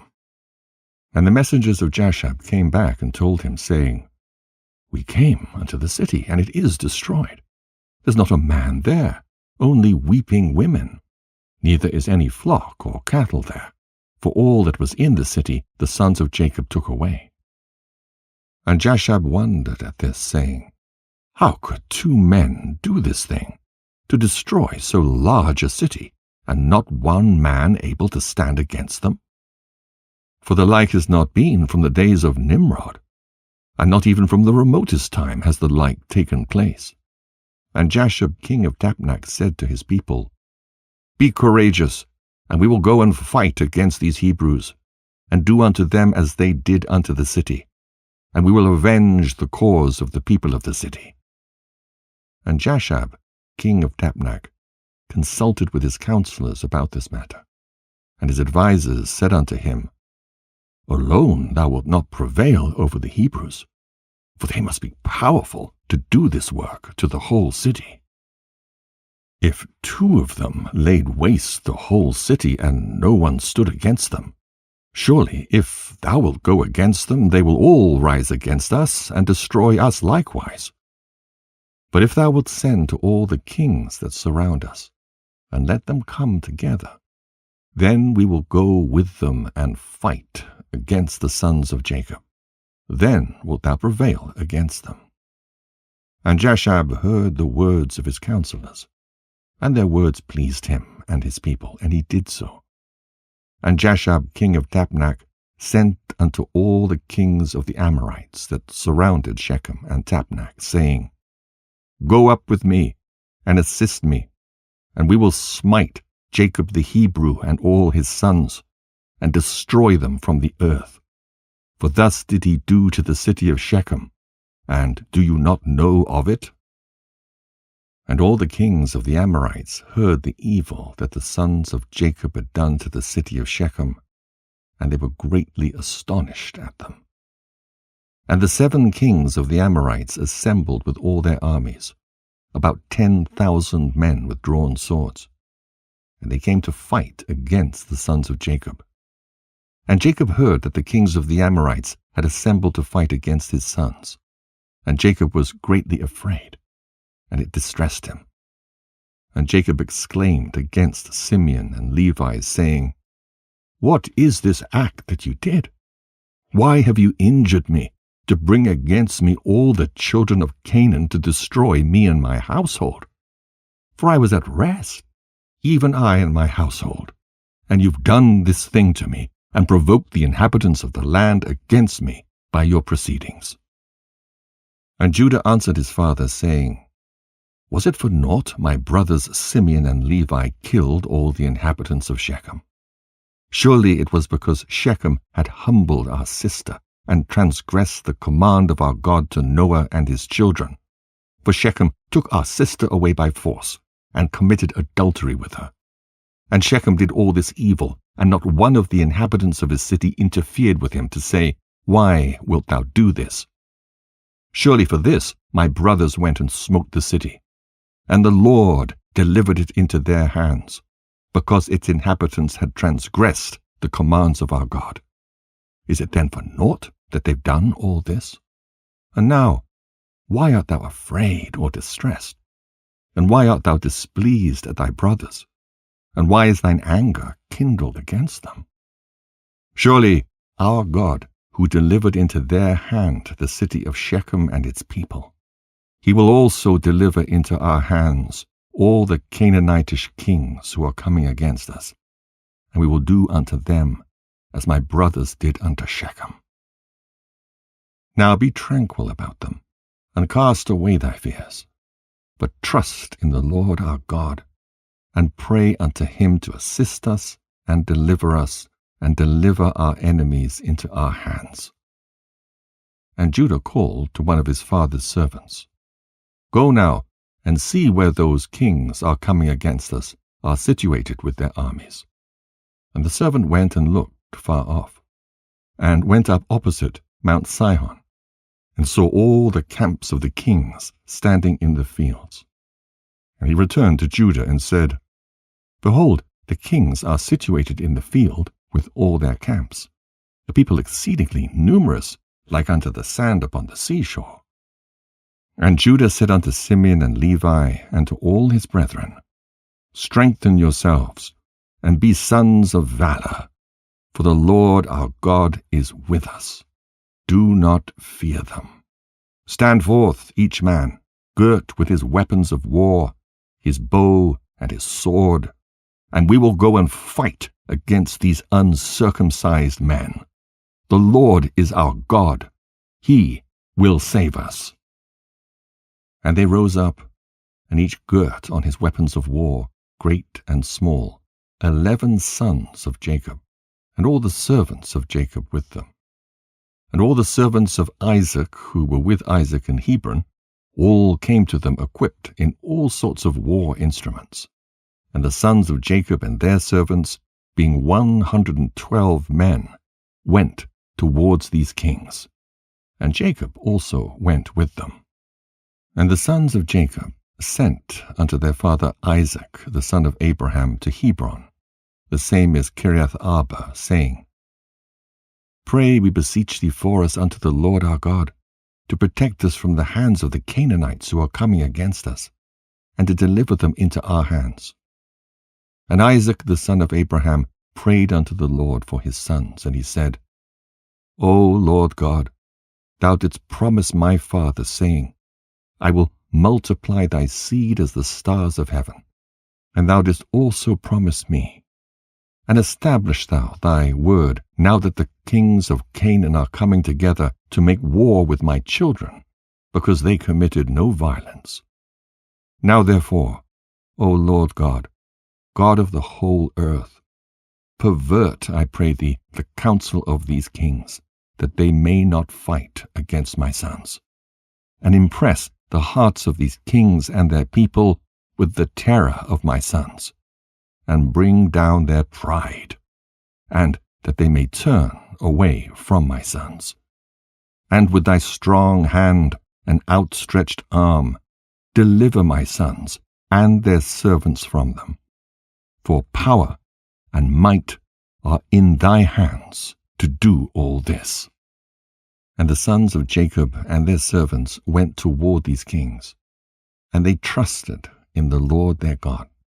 And whilst they were going, Jacob their father also prayed unto the Lord and said, O Lord God, powerful and exalted God, who has reigned from the days of old, from thence till now and forever. Thou art he who stirreth up wars, and causeth them to cease.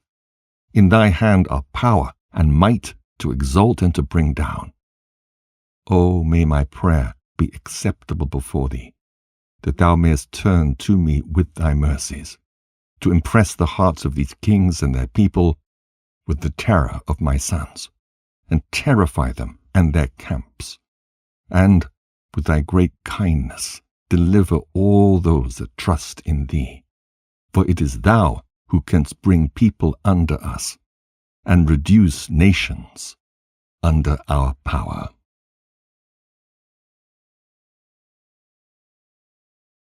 Jasher, chapter 35. And all the kings of the Amorites came and took their stand in the field to consult with their counselors what was to be done with the sons of Jacob. For they were still afraid of them, saying, Behold, 2 of them slew the whole of the city of Shechem. And the Lord heard the prayers of Isaac and Jacob, and he filled the hearts of all these kings' advisers with great fear and terror, that they unanimously exclaimed, Are you silly this day? Or is there no understanding in you that you will fight with the Hebrews?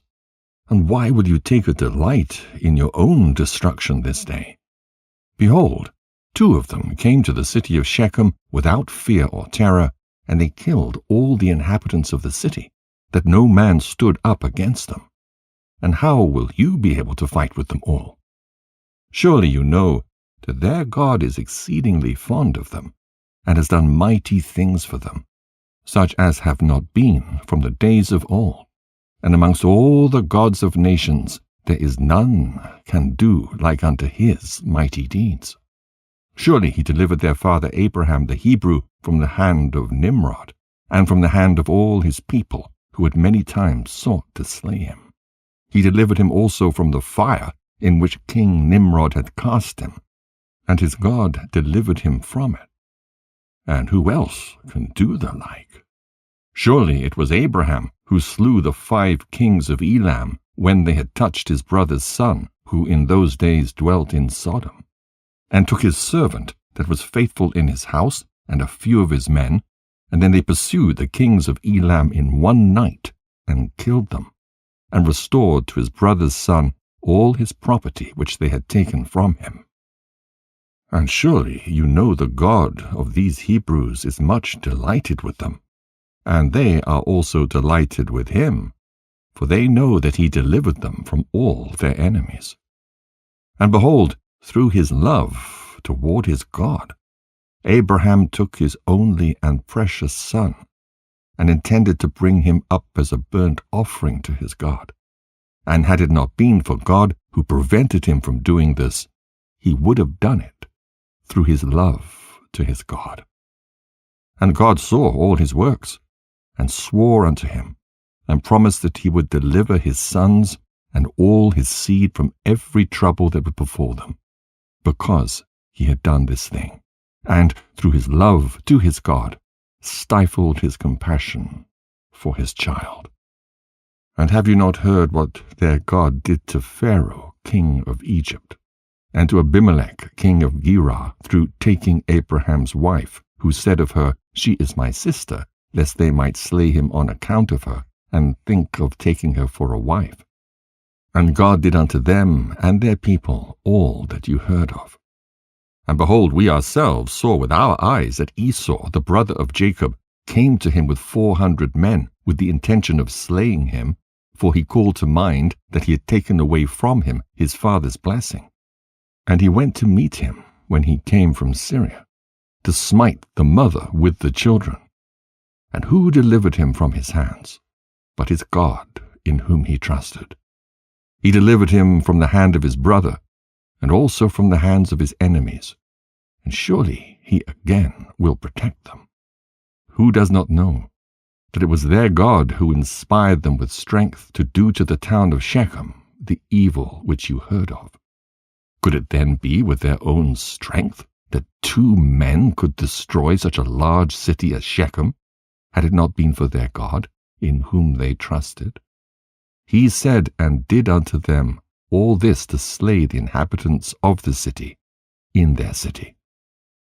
And can you then prevail over them who have come forth together from your city to fight with the whole of them, even if 1,000 times as many more should come to your assistance? Surely you know and understand that you do not come to fight with them, but you come to war with their God, who made choice of them, and you have therefore all come this day to be destroyed. Now therefore refrain from this evil which you are endeavoring to bring upon yourselves, and it will be better for you not to go to battle with them, although they are but few in numbers, because their God is with them. And when the kings of the Amorites heard all the words of their advisers, their hearts were filled with terror, and they were afraid of the sons of Jacob, and would not fight against them. And they inclined their ears to the words of their advisers, and they listened to all their words, and the words of the counselors greatly pleased the kings. And they did so. And the kings turned and refrained from the sons of Jacob, for they durst not approach them to make war with them, for they were greatly afraid of them. And their hearts melted within them from their fear of them. For this proceeded from the Lord to them, for he heard the prayers of his servants Isaac and Jacob, for they trusted in him. And all these kings returned with their camps on that day, each to his own city, and they did not at that time fight with the sons of Jacob. And the sons of Jacob kept their station that day till evening opposite Mount Sion. And seeing that these kings did not come to fight against them, the sons of Jacob returned home. Jasher chapter 36. At that time the Lord appeared unto Jacob, saying, Arise, go to Bethel, and remain there, and make there an altar to the Lord who appeareth unto thee, who delivereth thee and thy sons from affliction. And Jacob rose up with his sons and all belonging to him, and they went and came to Bethel, according to the word of the Lord. And Jacob was 99 years old when he went up to Bethel. And Jacob and his sons and all the people that were with him remained in Bethel in Luz. And he there built an altar to the Lord who appeared unto him. And Jacob and his sons remained in Bethel 6 months.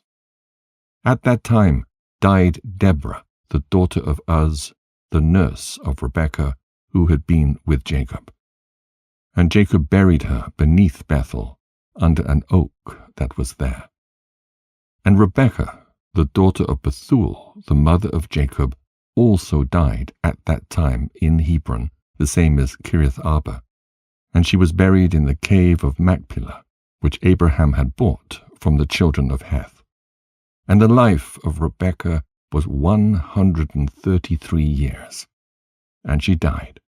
And when Jacob heard that his mother Rebekah was dead, he wept bitterly for his mother, and made a great mourning for her, and for Deborah her nurse, beneath the oak.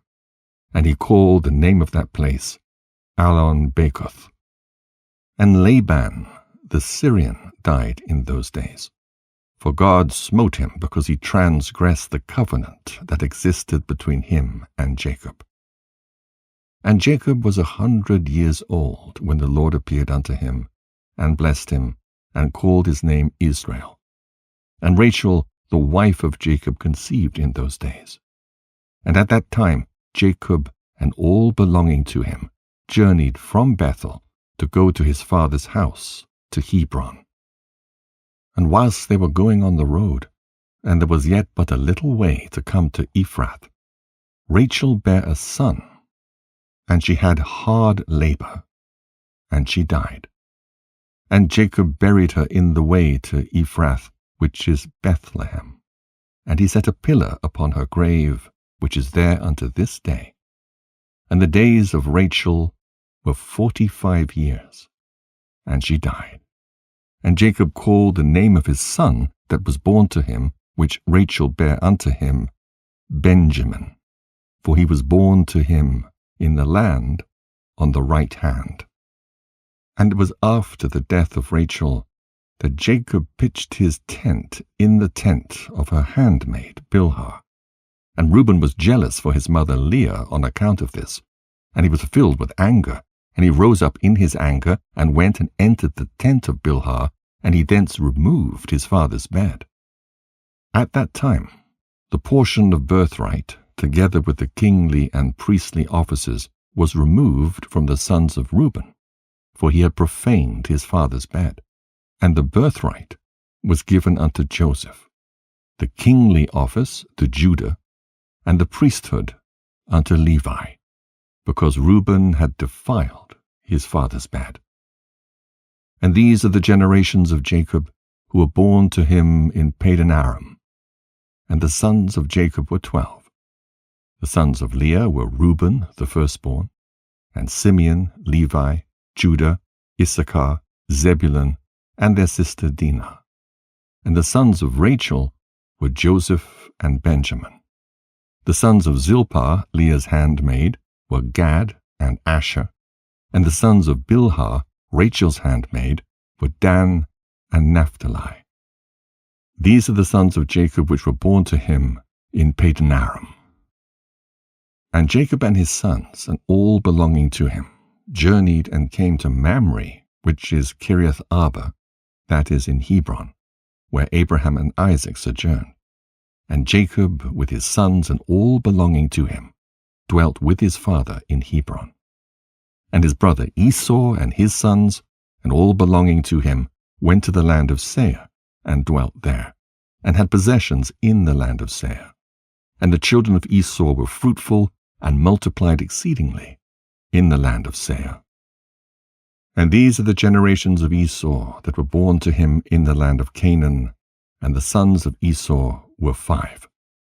And Adah bare to Esau his firstborn Eliphaz, and she also bare to him Reuel. And Ahlibamah bare to him Jeush, Yalam, and Korah. These are the children of Esau who were born to him in the land of Canaan. And the sons of Eliphaz the son of Esau were Teman, Umar, Zepho, Gatam, Kenaz, and Amaleks. And the sons of Reuel were Nakath, Zerach, Shemar, and Mizah. And the sons of Jeush were Timnah, Alva, Jetheth. And the sons of Yalam were Elah, Phinor, and Kenaz.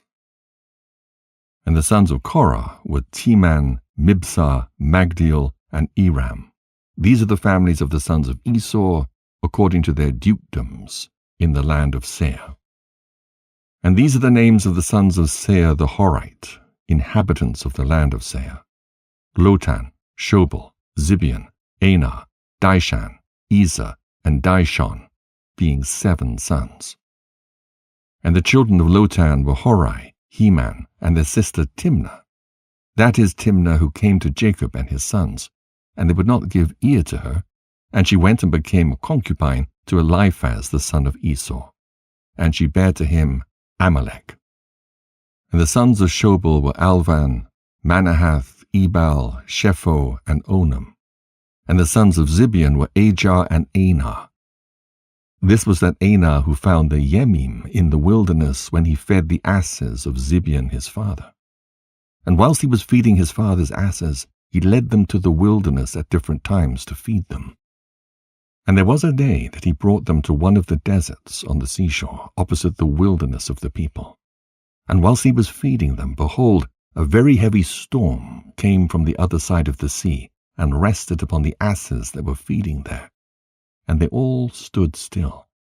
And afterward, about 120 great and terrible animals came out from the wilderness at the other side of the sea. And they all came to the place where the asses were, and they placed themselves there. And those animals, from their middle downward, were in the shape of the children of men, and from their middle upward Some had the likeness of bears, and some the likeness of the kephas, with tails behind them from between their shoulders, reaching down to the earth like the tails of the dukiphath. And these animals came and mounted and rode upon these asses, and led them away. And they went away unto this day. And one of these animals approached Anah, and smote him with his tail, and then fled from that place. And when he saw this work, he was exceedingly afraid of his life, and he fled and escaped to the city. And he related to his sons and brothers all that had happened to him. And many men went to seek the asses, but could not find them. And Anah and his brothers went no more to that place from that day following, for they were greatly afraid of their lives. And the children of Anah the son of Seir were Dishon, and his sister Ahlibamah. And the children of Dishon were Hemdan, Eshban, Ithran, and Kiran. And the children of Ezer were Bilhan, Zevan, and Achan. And the children of Dishon were Uz and Aran. These are the families of the children of Seir the Horite, according to their dukedoms in the land of Seir.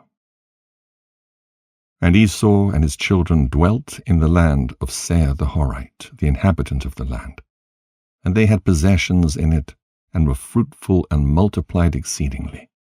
And Jacob and his children, and all belonging to them, dwelt with their father Isaac in the land of Canaan, as the Lord had commanded Abraham, their father. Jasher chapter 37. And in the 105th year of the life of Jacob, that is the 9th year of Jacob's dwelling with his children in the land of Canaan, he came from Padan Aram. And in those days Jacob journeyed with his children from Hebron, and they went and returned to the city of Shechem, they and all belonging to them, and they dwelt there. For the children of Jacob obtained good and fat pasture land for their cattle in the city of Shechem, the city of Shechem having then been rebuilt, and there were in it about 300 men and women. And Jacob and his children, and all belonging to him, dwelt in the part of the field which Jacob had bought from Hamor, the father of Shechem, when he came from Padan Aram, before Simeon and Levi had smitten the city. And all those kings of the Canaanites and Amorites that surrounded the city of Shechem heard that the sons of Jacob had again come to Shechem, and dwelt there. And they said, Shall the sons of Jacob the Hebrew again come to the city and dwell therein, after that they have smitten its inhabitants and driven them out? Shall they now return and also drive out those who are dwelling in the city, or slay them? And all the kings of Canaan again assembled, and they came together to make war with Jacob and his sons. And Jashub, king of Tapnach, sent also to all his neighboring kings, to Elan, king of Gaash, to Ihuri, king of Shiloh, and to Parathon, king of Chazar, and to Suzai, king of Sarton, and to Laban, king of Beth-Koran, and to Shabia, king of Othnaimah, saying, Come up to me and assist me, and let us smite Jacob the Hebrew and his sons, and all belonging to him. For they are again come to Shechem to possess it, and to slay its inhabitants as before. And all these kings assembled together, and came with all their camps, a people exceedingly plentiful, like the sand upon the seashore. And they were all opposite to Tapnach. And Jashub, king of Tapnach, went forth to them with all his army, and he encamped with them opposite to Tapnach, without the city. And all these kings they divided unto 7 divisions, being 7 camps against the sons of Jacob. And they sent a declaration to Jacob and his sons, saying, Come you all forth to us, that we may have an interview together in the plain, and revenge the cause of the men of Shechem who you slew in their city. And you will now again return to the city of Shechem, and dwell therein, and slay its inhabitants as before. And the sons of Jacob heard this, and their anger was kindled exceedingly at the words of the kings of Canaan. And 10 of the sons of Jacob hastened and rose up, and each of them girt on his weapons of war. And there were 102 of their servants with them, equipped in battle array. And all these men, the sons of Jacob with their servants, went toward these kings. And Jacob their father was with them. And they all stood upon the heap of Shechem. And Jacob prayed to the Lord for his sons. And he spread forth his hands to the Lord, and he said, O God, thou art an almighty God.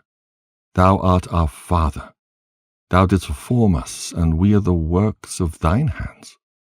I pray thee, deliver my sons through thy mercy from the hand of their enemies, who are this day coming to fight with them, and save them from their hand. For in thy hand is power and might to save the few from the many. And give unto thy sons, thy servants, strength of heart and might to fight with their enemies, to subdue them, and make their enemies fall before them. And let not my sons and their servants die through the hands of the children of Canaan.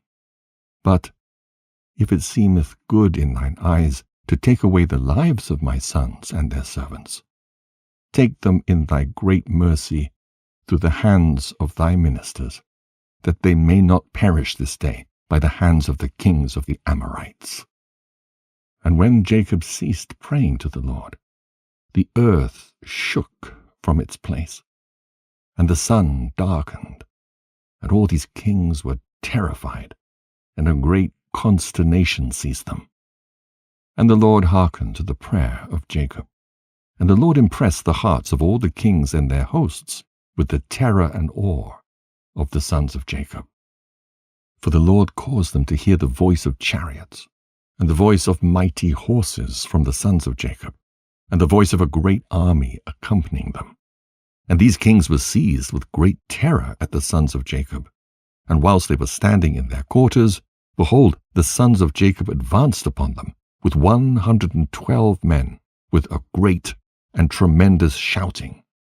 And when the kings saw the sons of Jacob advancing toward them, they were still more panic-struck, and they were inclined to retreat from before the sons of Jacob, as at first, and not to fight with them.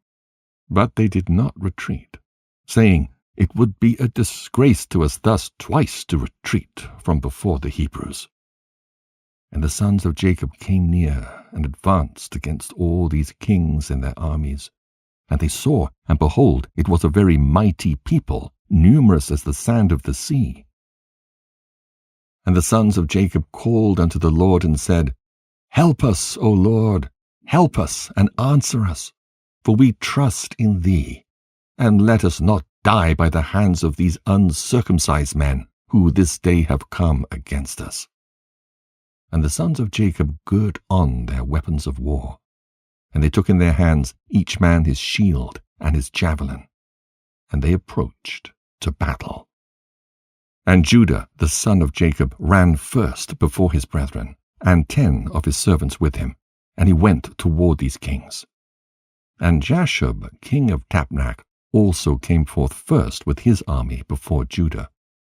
And Judah saw Jashub and his army coming toward him, and Judah's wrath was kindled, and his anger burned within him.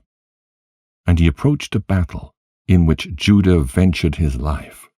And Jashub and all his army were advancing toward Judah, and he was riding upon a very strong and powerful horse. And Jashub was a very valiant man, and covered with iron and brass from head to foot. And whilst he was upon the horse, he shot arrows with both hands from before and behind, as was his manner in all his battles, and he never missed the place to which he aimed his arrows. And when Jashub came to fight with Judah, and was darting many arrows against Judah, the Lord bound the hand of Jashub, and all the arrows that he shot rebounded upon his own men. And notwithstanding this, Jashub kept advancing toward Judah, to challenge him with the arrows, but the distance between them was about 30 cubits. And when Judah saw Jashub darting forth his arrows against him, he ran to him with his wrath-excited might. And Judah took up a large stone from the ground, and its weight was 60 shekels. And Judah ran toward Jashub, and with the stone struck him on his shield, that Jashub was stunned with the blow, and fell off from his horse to the ground. And the shield burst asunder out of the hand of Jashub, and through the force of the blow sprang to the distance of about 15 cubits. And the shield fell before the second camp. And the kings that came with Jashub saw at a distance the strength of Judah, the son of Jacob, and what he had done to Jashub, and they were terribly afraid of Judah. And they assembled near Jashub's camp, seeing his confusion. And Judah drew his sword, and smote 42 men of the camp of Jashub. And the whole of Jashub's camp fled before Judah, and no man stood against him. And they left Jashub, and fled from him. And Jashub was still prostrate upon the ground. And Jashub, seeing that all the men of his camp had fled from him, hastened and rose up with terror against Judah, and stood upon his legs opposite Judah. And Jashub had a single combat with Judah, placing shield toward shield. And Jashub's men all fled, for they were greatly afraid of Judah. And Jashub took his spear in his hand to strike Judah upon his head. But Judah had quickly placed his shield to his head against Jashub's spear, so that the shield of Judah received the blow from Jashub's spear, and the shield was split in two. And when Judah saw that his shield was split, he hastily drew his sword and smote Jashub at his ankles, and cut off his feet, that Jashub fell upon the ground, and the spear fell from his hand. And Judah hastily picked up Jashub's spear, with which he severed his head, and cast it next to his feet. And when the sons of Jacob saw what Judah had done to Jashub, they all ran into the ranks of the other kings. And the sons of Jacob fought with the army of Jashub, and the armies of all the kings that were there. And the sons of Jacob caused 15,000 of their men to fall, and they smote them as if smiting at gourds, and the rest fled for their lives. And Judah was still standing by the body of Jashub, and stripped Jashub of his coat of mail. And Judah also took off the iron and brass that was about Jashub. And behold, 9 men of the captains of Jashub came along to fight against Judah.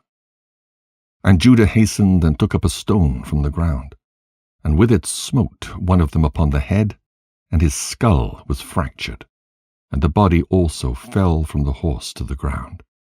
And the 8 captains that remained, seeing the strength of Judah, were greatly afraid, and they fled. And Judah with his 10 men pursued them, and they overtook them, and slew them. And the sons of Jacob were still smiting the armies of the kings, and they slew many of them. But those kings daringly kept their stand with their captains, and they did not retreat from their places. And they exclaimed against those of their armies that fled from before the sons of Jacob. But none would listen to them, for they were afraid of their lives, lest they should die. And all the sons of Jacob, having smitten the armies of the kings, returned and came before Judah. And Judah was still slaying the 8 captains of Jashub, and stripping off their garments. And Levi saw Elon, king of Gaash, advancing toward him, with his 14 captains to smite him. But Levi did not know it for certain. And Elon, with his captains, approached nearer. And Levi looked back and saw that battle was given him in the rear. And Levi ran with 12 of his servants, and they went and slew Elon and his captains with the edge of the sword. Jasher chapter 38. And Ahuri, king of Shiloh, came up to assist Elon, and he approached Jacob, when Jacob drew his bow that was in his hand, and with an arrow struck Ahuri, which caused his death. And when Ahuri, king of Shiloh, was dead, the 4 remaining kings fled from their station with the rest of the captains, and they endeavored to retreat, saying, we have no more strength with the Hebrews after having killed the 3 kings and their captains, who were more powerful than we are." And when the sons of Jacob saw that the remaining kings had removed from their station, they pursued them. And Jacob also came from the heap of Shechem, from the place where he was standing.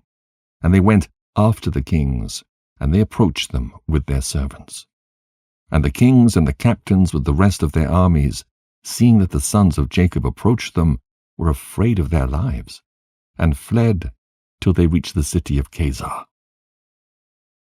And the sons of Jacob pursued them to the gate of the city of Kazar.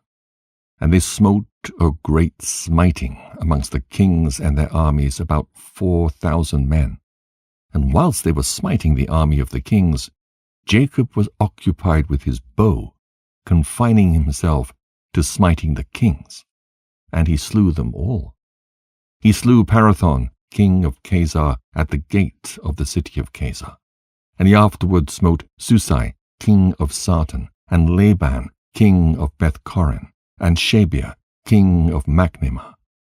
And he slew them all with arrows, an arrow to each of them, and they died. And the sons of Jacob, seeing that all the kings were dead, and that they were broken up and retreating, continued to carry on the battle with the armies of the kings opposite the gate of Kazar. And they still smote about 400 of their men. And 3 of the men of the servants of Jacob fell in that battle. And when Judah saw that 3 of his servants had died, it grieved him greatly, and his anger burned within him against the Amorites. And all the men that remained of the armies of the kings were greatly afraid of their lives. And they ran and broke the gate of the walls of the city of Kazar. And they all entered the city for safety, and they concealed themselves in the midst of the city of Kazar. For the city of Kazar was very large and extensive. And when all these armies had entered the city, the sons of Jacob ran after them to the city. And 4 mighty men, experienced in battle, went forth from the city and stood against the entrance of the city, with drawn swords and spears in their hands. And they placed themselves opposite the sons of Jacob, and would not suffer them to enter the city. And Naphtali ran and came between them, and with his sword smote 2 of them, and cut off their heads at one stroke. And he turned to the other 2, and behold, they had fled. And he pursued them, overtook them, smote them, and slew them. And the sons of Jacob came to the city and saw, and there was another wall to the city. And they sought for the gate of the wall, and could not find it.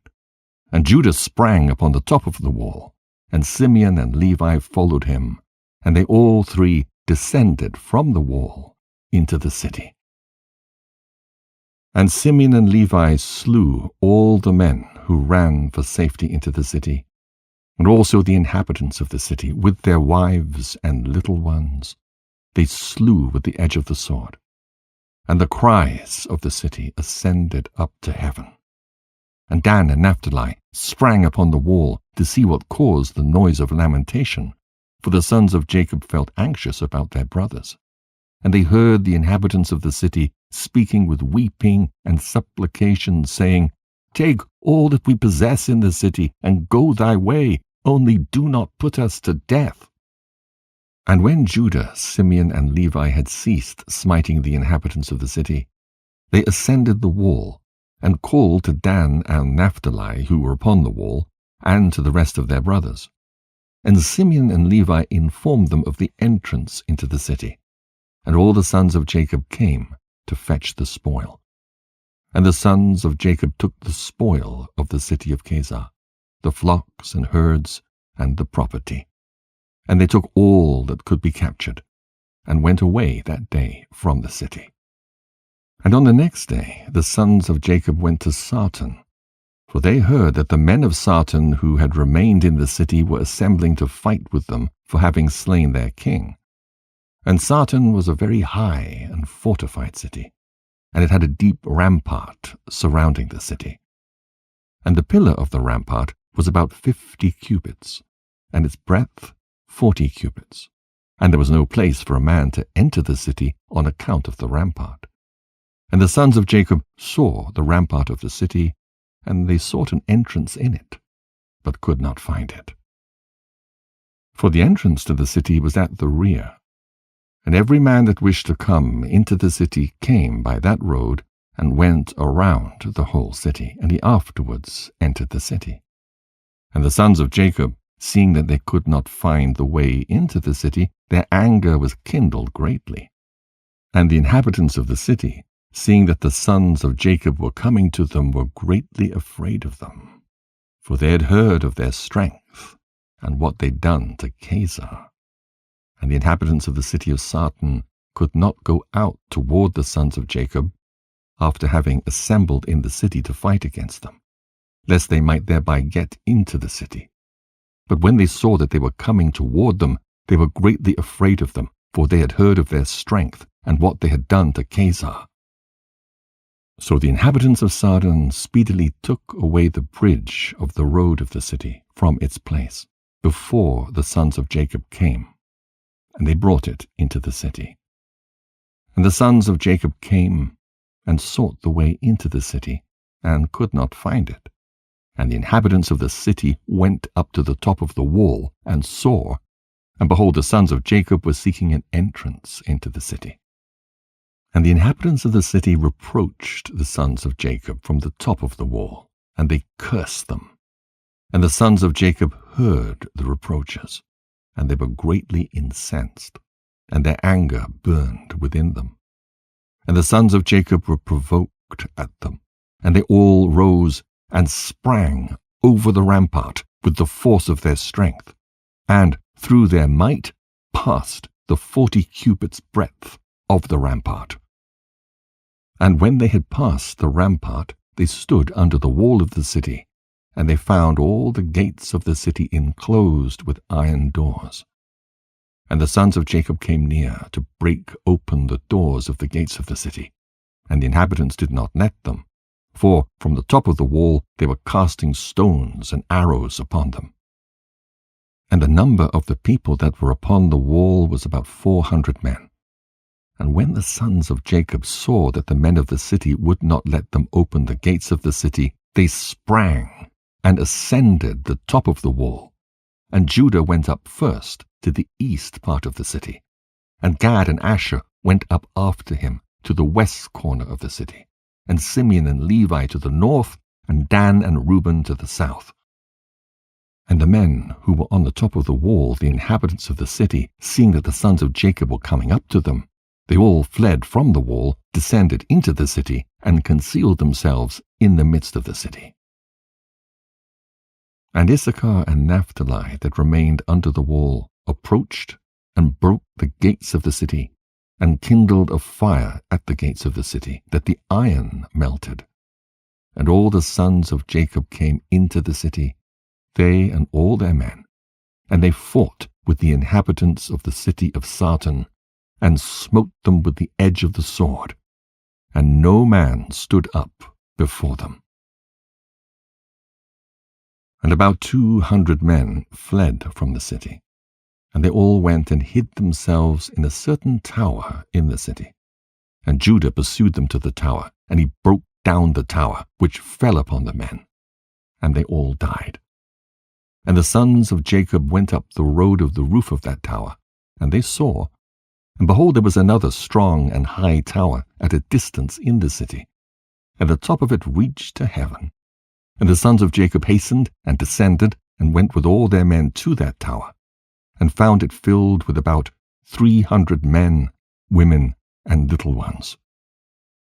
And the sons of Jacob smote a great smiting amongst those men in the tower, and they ran away and fled from them. And Simeon and Levi pursued them, when 12 mighty and valiant men came out to them from the place where they had concealed themselves. And those 12 men maintained a strong battle against Simeon and Levi. And Simeon and Levi could not prevail over them. And those valiant men broke the shields of Simeon and Levi, and one of them struck at Levi's head with his sword. And Levi hastily placed his hand to his head, for he was afraid of the sword. And the sword struck Levi's hand, and it wanted but little to the hand of Levi being cut off. And Levi seized the sword of the valiant man in his hand, and took it forcibly from the man, and with it he struck at the head of the powerful man, and he severed his head. And 11 men approached to fight with Levi, for they saw that one of them was killed. And the sons of Jacob fought, but the sons of Jacob could not prevail over them, for those men were very powerful. And the sons of Jacob, seeing that they could not prevail over them, Simeon gave a loud and tremendous shriek, and the 11 powerful men were stunned at the voice of Simeon's shrieking. And Judah at a distance knew the voice of Simeon's shouting, and Naphtali and Judah ran with their shields to Simeon and Levi, and found them fighting with those powerful men, unable to prevail over them, as their shields were broken. And Naphtali saw that the shields of Simeon and Levi were broken, and he took 2 shields from his servants, and brought them to Simeon and Levi. And Simeon, Levi, and Judah on that day fought all 3 against the 11 mighty men, until the time of sunset, but they could not prevail over them. And this was told unto Jacob, and he was sorely grieved. And he prayed unto the Lord, and he and Naphtali his son went against these mighty men. And Jacob approached and drew his bow, and came nigh unto the mighty men, and slew 3 of their men with the bow, and the remaining 8 turned back. And behold, the war waged against them in the front and rear, and they were greatly afraid of their lives, and could not stand before the sons of Jacob, and they fled from before them. And in their flight they met Dan and Asher coming toward them, and they suddenly fell upon them, and fought with them, and slew 2 of them. And Judah and his brothers pursued them, and smote the remainder of them, and slew them. And all the sons of Jacob returned, and walked about the city, searching if they could find any men. And they found about 20 young men in a cave in the city. And Gad and Asher smote them all. And Dan and Naphtali lighted upon the rest of the men who had fled and escaped from the second tower, and they smote them all. And the sons of Jacob smote all the inhabitants of the city of Sarton, but the women and little ones they left in the city, and did not slay them. And all the inhabitants of the city of Sarton were powerful men. One of them would pursue 1,000, and 2 of them would not flee from 10,000 of the rest of men. And the sons of Jacob slew all the inhabitants of the city of Sarton with the edge of the sword, that no man stood up against them, and they left the women in the city. And the sons of Jacob took all the spoil of the city, and captured what they desired, and they took flocks and herds and property from the city. And the sons of Jacob did unto Sarton and its inhabitants as they had done to Kezar and its inhabitants. And they turned and went away. Jasher chapter 39. And when the sons of Jacob went from the city of Sarton, they'd gone about 200 cubits, when they met the inhabitants of Tapnach coming toward them. For they went out to fight with them, because they had smitten the king of Tapnach and all his men. So all that remained in the city of Tapnach came out to fight with the sons of Jacob. And they thought to retake from them the booty and the spoil which they captured from Kezar and Sarton. And the rest of the men of Tapnach fought with the sons of Jacob in that place. And the sons of Jacob smote them, and they fled before them. And they pursued them to the city of Arbelan, and they all fell before the sons of Jacob. And the sons of Jacob returned, and came to Tapnach, to take away the spoil of Tapnach. And when they came to Tapnach, they heard that the people of Arbelan had gone out to meet them to save the spoil of their brethren. And the sons of Jacob left 10 of their men in Tapnach to plunder the city, and they went out toward the people of Arbelan. And the men of Arbelan went out with their wives to fight with the sons of Jacob, for their wives were experienced in battle. And they went out, about 400 men and women. And all the sons of Jacob shouted with a loud voice, and they all ran toward the inhabitants of Arbelan, and with a great and tremendous voice.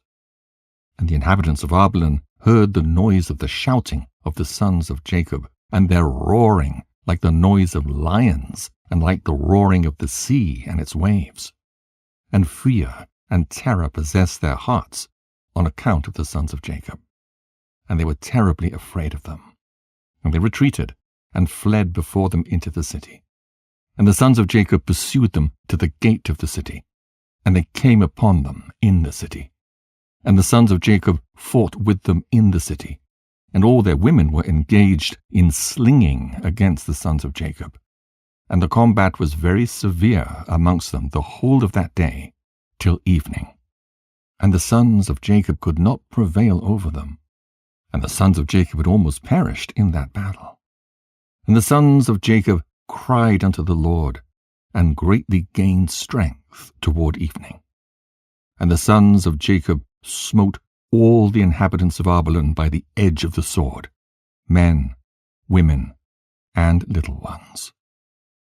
And also the remainder of the people who had fled from Sartan, the sons of Jacob smote them in Arbelan. And the sons of Jacob did unto Arbelan and Tapnach as they had done to Kezar and Sartan. And when the women saw that all the men were dead, they went upon the roofs of the city and smote the sons of Jacob by showering down stones like rain. And the sons of Jacob hastened and came into the city, and seized all the women, and smote them with the edge of the sword. And the sons of Jacob captured all the spoil and booty, flocks and herds and cattle. And the sons of Jacob did unto Machnema as they had done to Tapnach, to Kezar, and to Shiloh. And they turned from there and went away. And on the 5th day, the sons of Jacob heard that the people of Gaash had gathered against them to battle, because they had slain their king and their captains. For there had been 14 captains in the city of Gaash, and the sons of Jacob had slain them all in the first battle.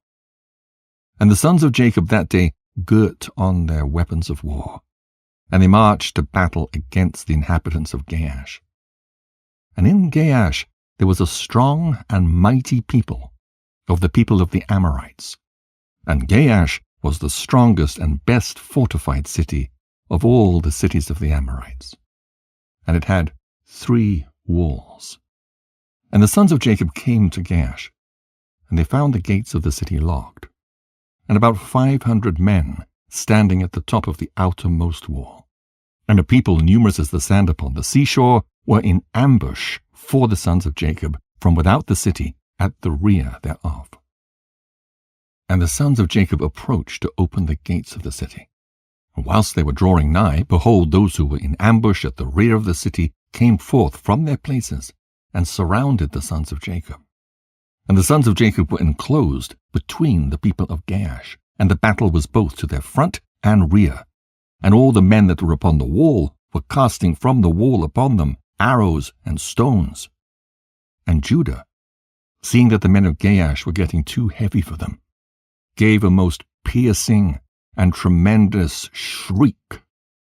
And all the men of Gaash were terrified at the voice of Judah's cry. And men fell from the wall at his powerful shriek. And all those that were from without and within the city were greatly afraid of their lives. And the sons of Jacob still came nigh to break the doors of the city, when the men of Gaash threw stones and arrows upon them from the top of the wall, and made them flee from the gate. And the sons of Jacob returned against the men of Gaash who were with them from without the city, and they smote them terribly, as striking against gourds, and they could not stand against the sons of Jacob, for fright and terror had seized them at the shriek of Judah. And the sons of Jacob slew all those men who were without the city. And the sons of Jacob still drew nigh to effect an entrance into the city, and to fight under the city walls. But they could not, for all the inhabitants of Gaash who remained in the city had surrounded the walls of Gaash in every direction, so that the sons of Jacob were unable to approach the city to fight with them. And the sons of Jacob came nigh to one corner to fight under the wall. The inhabitants of Gaash threw arrows and stones upon them like showers of rain, and they fled from under the wall. And the people of Gaash who were upon the wall, seeing that the sons of Jacob could not prevail over them from under the wall, reproached the sons of Jacob in these words, saying, "What is the matter with you in the battle that you cannot prevail? Can you then do unto the mighty city of Gaash and its inhabitants as you did to the cities of the Amorites that were not so powerful? Surely to those weak ones amongst us you did those things, and slew them in the entrance of the city, for they had no strength when they were terrified at the sound of your shouting. And will you now then be able to fight in this place? Surely here you will all die, and we will avenge the cause of those cities that you have laid waste."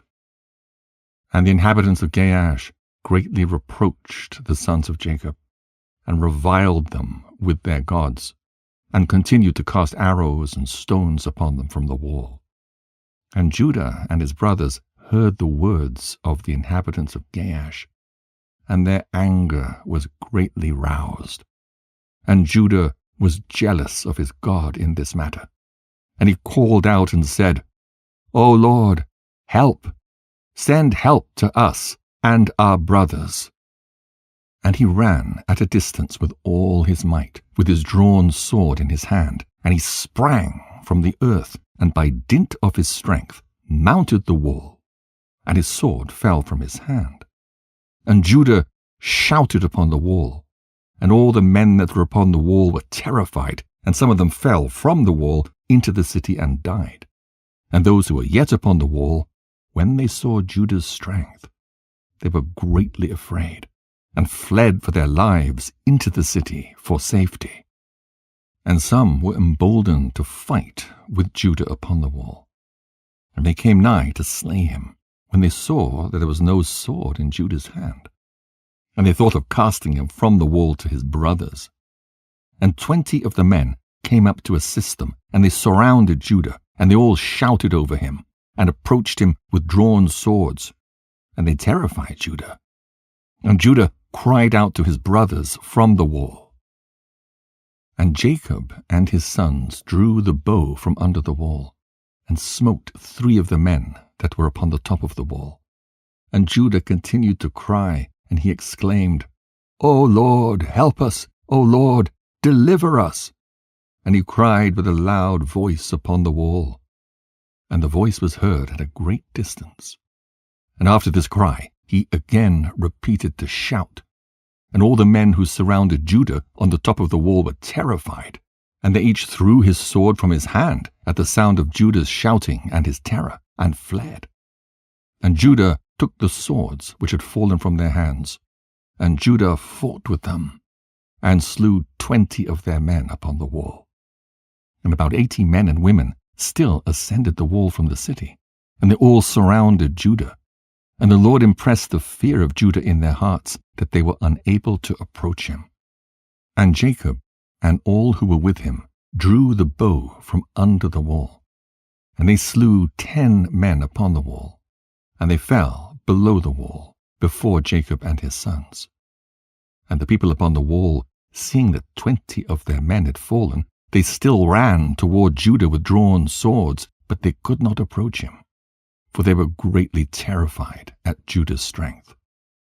And one of their mighty men, whose name was Arad, approached to strike Judah upon the head with his sword, when Judah hastily put his shield to his head, and the sword hit the shield, and it was split in two. And this mighty man, after he had struck Judah, ran for his life at the fear of Judah, and his feet slipped upon the wall, and he fell amongst the sons of Jacob who were below the wall. And the sons of Jacob smote him, and slew him. And Judah's head pained him from the blow of the powerful man, and Judah had nearly died from it. And Judah cried out upon the wall, owing to the pain produced by the blow, when Dan heard him, and his anger burned within him. And he also rose up, and went at a distance, and ran, and sprang from the earth, and mounted the wall with his wrath-excited strength. And when Dan came upon the wall near unto Judah, all the men upon the wall fled, who had stood against Judah. And they went up to the second wall, and they threw arrows and stones upon Dan and Judah from the second wall, and endeavored to drive them from the wall. And the arrows and stones struck Dan and Judah, and they had nearly been killed upon the wall. And wherever Dan and Judah fled from the wall, they were attacked with arrows and stones from the second wall. And Jacob and his sons were still at the entrance of the city, below the first wall, and they were not able to draw their bow against the inhabitants of the city, as they could not be seen by them, being upon the second wall. And Dan and Judah, when they could no longer bear the stones and arrows that fell upon them from the second wall, they both sprang upon the second wall, near the people of the city. And when the people of the city who were upon the second wall saw that Dan and Judah had come to them upon the second wall, they all cried out, and descended below, beneath the walls. And Jacob and his sons heard the noise of the shouting from the people of the city. And they were still at the entrance of the city, and they were anxious about Dan and Judah, who were not seen by them, they being upon the second wall. And Naphtali went up with his wrath-excited might, and sprang upon the first wall to see what caused the noise of shouting which they had heard in the city. And Issachar and Zebulun drew nigh to break the doors of the city, and they opened the gates of the city and came into the city. And Naphtali leaped from the first wall to the second, and came to assist his brothers. And the inhabitants of Gaash, who were upon the wall, seeing that Naphtali was the third who had come up to assist his brothers, they all fled, and descended into the city. And Jacob and all his sons and all their young men came into the city to them. And Judah and Dan and Naphtali descended from the wall into the city, and pursued the inhabitants of the city. And Simeon and Levi were from without the city, and knew not that the gate was opened. And they went up from there to the wall, and came down to their brothers into the city. And the inhabitants of the city had all descended into the city. And the sons of Jacob came to them in different directions, and the battle waged against them from the front and the rear. And the sons of Jacob smote them terribly, and slew about 20,000 of them, men and women. Not one of them could stand up against the sons of Jacob. And the blood flowed plentifully in the city, and it was like a brook of water.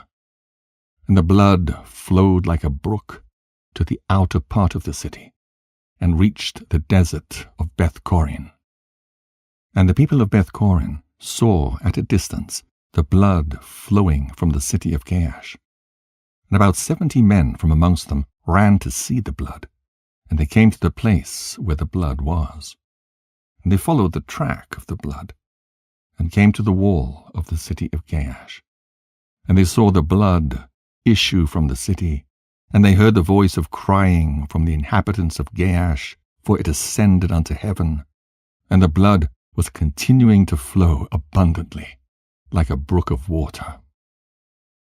And all the sons of Jacob were still smiting the inhabitants of Gaash, and were engaged in slaying them till evening, about 20,000 men and women. And all the people of Corinth said, Surely this is the work of the Hebrews, for they are still carrying on war in all the cities of the Amorites. And those people hastened and ran to Beth-Corin, and each took his weapons of war, and they cried out to all the inhabitants of Beth-Corin, who also girt on their weapons of war, to go and fight with the sons of Jacob. And when the sons of Jacob had done smiting the inhabitants of Gaash, they walked about the city to strip all the slain. And coming in the innermost part of the city, and further on, they met 3 very powerful men, and there was no sword in their hand. And the sons of Jacob came up to the place where they were, and the powerful men ran away. And one of them had taken Zebulun, who he saw was a young lad and of short stature, and with his might dashed him to the ground. And Jacob ran to him with his sword, and Jacob smote him below his loins with the sword, and cut him in 2. And the body fell upon Zebulun. And the second one approached, and seized Jacob to fell him to the ground. And Jacob turned to him and shouted to him, whilst Simeon and Levi ran and smote him on the hips with the sword, and felled him to the ground. And the powerful man rose up from the ground with wrath-excited might, and Judah came to him before he had gained his footing, and struck him upon the head with the sword, and his head was split, and he died. And the third powerful man, seeing that his companions were killed, ran from before the sons of Jacob. And the sons of Jacob pursued him in the city. And whilst the powerful man was fleeing, he found one of the swords of the inhabitants of the city, and he picked it up and turned to the sons of Jacob and fought them with that sword. And the powerful man ran to Judah to strike him upon the head with the sword. And there was no shield in the hand of Judah. And whilst he was aiming to strike, Naphtali hastily took his shield and put it to Judah's head. And the sword of the powerful man hit the shield of Naphtali, and Judah escaped the sword. And Simeon and Levi ran upon the powerful man with their swords, and struck at him forcibly with their swords. And the 2 swords entered the body of the powerful man, and divided it in 2, lengthwise. And the sons of Jacob smote the 3 mighty men at that time, together with all the inhabitants of Gaash. And the day was about to decline. And the sons of Jacob walked about Gaash, and took all the spoil of the city. Even the little ones and women they did not suffer to live. And the sons of Jacob did unto Gaash as they done to Sartan and Shiloh. Jasher chapter 40.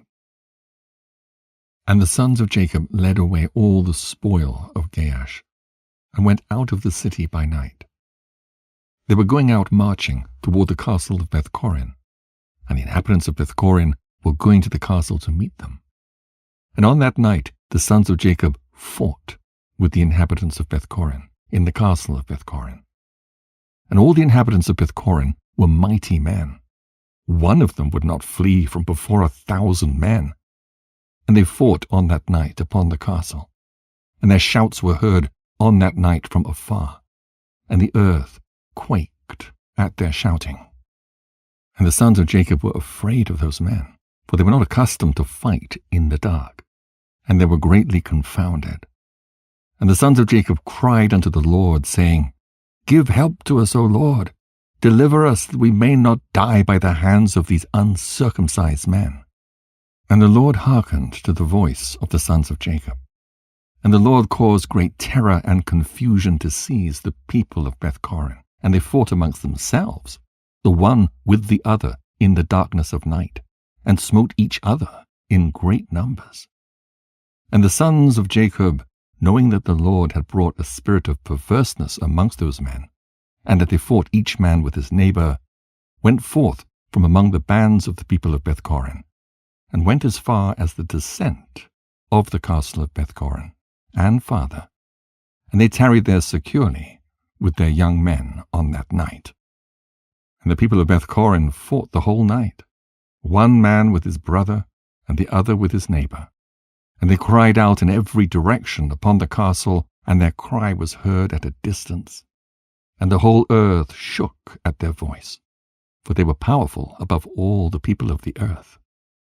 And all the inhabitants of the cities of the Canaanites, the Hittites, the Amorites, the Hivites, and all the kings of Canaan, and also those who were on the other side of Jordan, heard the noise of the shouting on that night. And they said, Surely these are the battles of the Hebrews who are fighting against the 7 cities who came nigh unto them. And who can stand against those Hebrews? And all the inhabitants of the cities of the Canaanites, and all those who were on the other side of the Jordan, were greatly afraid of the sons of Jacob. For they said, Behold, the same will be done to us as was done to those cities. For who can stand against their mighty strength? And the cries of the Koranites were very great on that night, and continued to increase. And they smote each other till morning, and numbers of them were killed. And the morning appeared, and all the sons of Jacob rose up at daybreak, and went up to the castle, and they smote those who remained of the Koranites in a terrible manner, and they were all killed in the castle. And the 6th day appeared, and all the inhabitants of Canaan saw at a distance all the people of Beth-Corin lying dead in the castle of Beth-Corin, and strewed about as carcasses of lambs and goats. And the sons of Jacob led all the spoil which they had captured from Gaash, and went to Beth-Corin. And they found the city full of people like the sand of the sea, and they fought with them. And the sons of Jacob smote them there till evening time. And the sons of Jacob did unto Beth-Corin as they had done to Gaash and Tapnach, and as they had done to Kezar, to Sarton, and to Shiloh. And the sons of Jacob took with them the spoil of Beth-Corin, and all the spoil of the cities, and on that day they went home to Shechem. And the sons of Jacob came home to the city of Shechem, and they remained without the city, and they then rested there from the war, and tarried there all night. And all their servants, together with all the spoil that they had taken from the cities, lay left without the city. And they did not enter the city, for they said, Peradventure there may yet be more fighting against us, and they may come to besiege us in Shechem. And Jacob and his sons and their servants remained on that night, and the next day, in the portion of the field which Jacob had purchased from Hamor for 5 shekels, and all that they had captured was with them. And all the booty which the sons of Jacob had captured was in the portion of the field, immense as the sand upon the seashore. And the inhabitants of the land observed them from afar. And all the inhabitants of the land were afraid of the sons of Jacob who done this thing. For no king from the days of old had ever done the like. And the 7 kings of the Canaanites resolved to make peace with the sons of Jacob, for they were greatly afraid of their lives on account of the sons of Jacob. And on that day, being the 7th day, Japhia, king of Hebron, sent secretly to the king of Ai, and to the king of Gibeon, and to the king of Shalem, and to the king of Adullam, and to the king of Lachish, and to the king of Kezar, and to all the Canaanitish kings who were under their subjection, saying, Go up with me, and come to me, that we may go to the sons of Jacob. And I will make peace with them, and form a treaty with them, lest all your lands be destroyed by the swords of the sons of Jacob, as they did to Shechem and the cities around it, as you have heard and seen. And when you come to me, do not come with many men, but let every king bring his 3 head captains, and every captain bring 3 of his officers. And come all of you to Hebron, and we will go together to the sons of Jacob, and supplicate them that they shall form a peace treaty with us. And all those kings did as the king of Hebron had sent to them, for they were all under his counsel and command.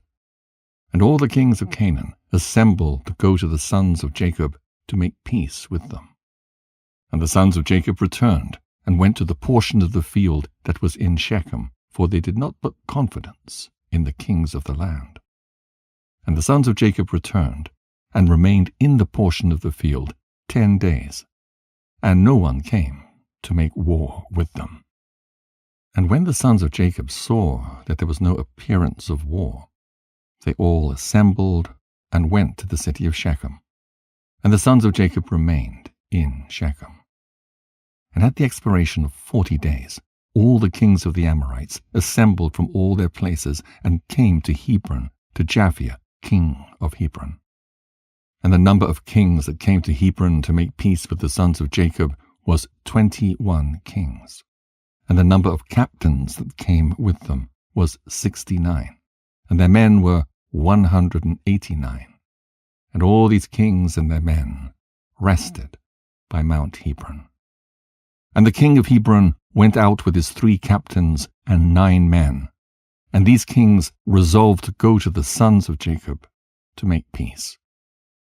And they said unto the king of Hebron, Go thou before us with thy men, and speak for us unto the sons of Jacob, and we will come after thee and confirm thy words. And the king of Hebron did so. And the sons of Jacob heard that all the kings of Canaan had gathered together and rested in Hebron. And the sons of Jacob sent 4 of their servants as spies, saying, Go and spy these kings, and search and examine their men, whether they are few or many. And if they are but few in number, number them all, and come back. And the servants of Jacob went secretly to these kings, and did as the sons of Jacob had commanded them. And on that day they came back to the sons of Jacob, and said unto them, We came unto those kings, and they are but few in number. We numbered them all, and behold, there were 288 kings and men. And the sons of Jacob said, They are but few in number, therefore we will not all go out to them. And in the morning the sons of Jacob rose up, and chose 62 of their men, and 10 of the sons of Jacob went with them. And they girt on their weapons of war, for they said, They're coming to make war with us. For they knew not that they were coming to make peace with them. And the sons of Jacob went with their servants to the gate of Shechem, toward those kings, and their father Jacob was with them. And when they'd come forth, behold, the king of Hebron and his 3 captains and 9 men with him were coming along the road against the sons of Jacob. And the sons of Jacob lifted up their eyes, and saw at a distance Japhia, king of Hebron, with his captains, coming toward them. And the sons of Jacob took their stand at the place of the gate of Shechem, and did not proceed. And the king of Hebron continued to advance, he and his captains, until he came nigh to the sons of Jacob. And he and his captains bowed down to them to the ground. And the king of Hebron sat with his captains before Jacob and his sons. And the sons of Jacob said unto him, What has befallen thee, O king of Hebron? Why hast thou come to us this day? What dost thou require from us? And the king of Hebron said unto Jacob, I beseech thee, my lord, all the kings of the Canaanites have this day come to make peace with you. And the sons of Jacob heard the words of the king of Hebron, and they would not consent to his proposals, for the sons of Jacob had no faith in him, for they imagined that the king of Hebron had spoken deceitfully to them. And the king of Hebron knew from the words of the sons of Jacob that they did not believe his words. And the king of Hebron approached nearer to Jacob, and said unto him, I beseech thee, my lord, to be assured that all these kings have come to you on peaceable terms. For they have not come with all their men, neither did they bring their weapons of war with them. For they have come to seek peace from my lord and his sons. And the sons of Jacob answered the king of Hebron, saying, Send thou to all these kings, and if thou speakest truth unto us, let them each come singly before us. And if they come unto us unarmed, we shall then know that they seek peace from us. And Japhia, king of Hebron, sent one of his men to the kings, and they all came before the sons of Jacob, and bowed down to them to the ground. And these kings sat before Jacob and his sons.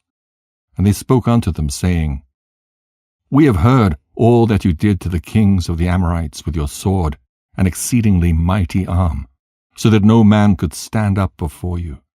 And we were afraid of you for the sake of our lives, lest it should befall us as it did to them.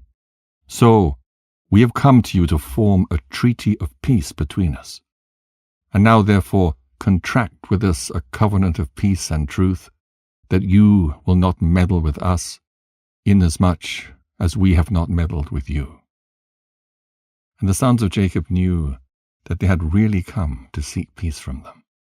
And the sons of Jacob listened to them, and formed a covenant with them. And the sons of Jacob swore unto them that they would not meddle with them. And all the kings of the Canaanites swore also to them. And the sons of Jacob made them tributary from that day forward.